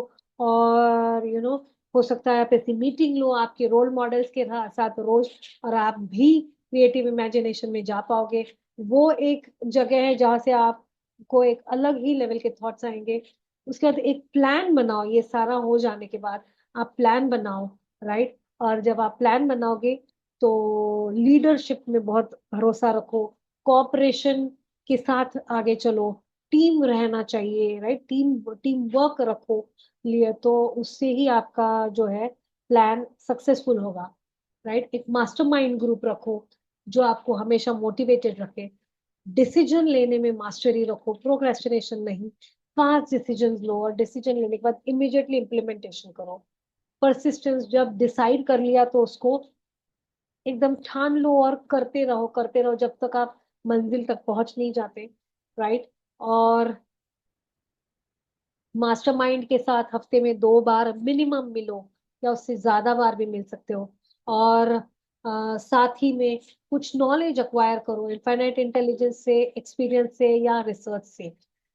सेक्स ट्रांसमिटेशन की बात है, जो लोग सेक्सुअली बहुत ड्राइव, जिनका सेक्सुअल ड्राइव बहुत हाई होता है, जो सेक्सुअली एक्टिव होते हैं, उनके लिए ये गुड न्यूज है कि वो लोग सक्सेसफुल होते हैं, वो लोग रिच बनने में कामयाब होते हैं। बस उनको वो जो ड्राइव होता है, वो जो एक स्ट्रांग इमोशन है, उसको थोड़ा सा कन्वर्ट करना है अपने ऑब्सेस्ड डिजायर के प्रति, right, desire to earn money में उसे चेंज करना है, राइट। 10 स्ट्रॉन्ग स्टिमुलस कौन से, खुद के माइंड को मोटिवेट करने के लिए आप इसे यूज भी कर सकते हैं। वंस इसमें से आपके लिए कौन सा सूट करता है उसको यूज करो। तो ये सारे दिए गए हैं। फिर सबकॉन्शियस माइंड के बारे में बताया गया है, 24/7 ये यूज कर, ये वर्क करता है।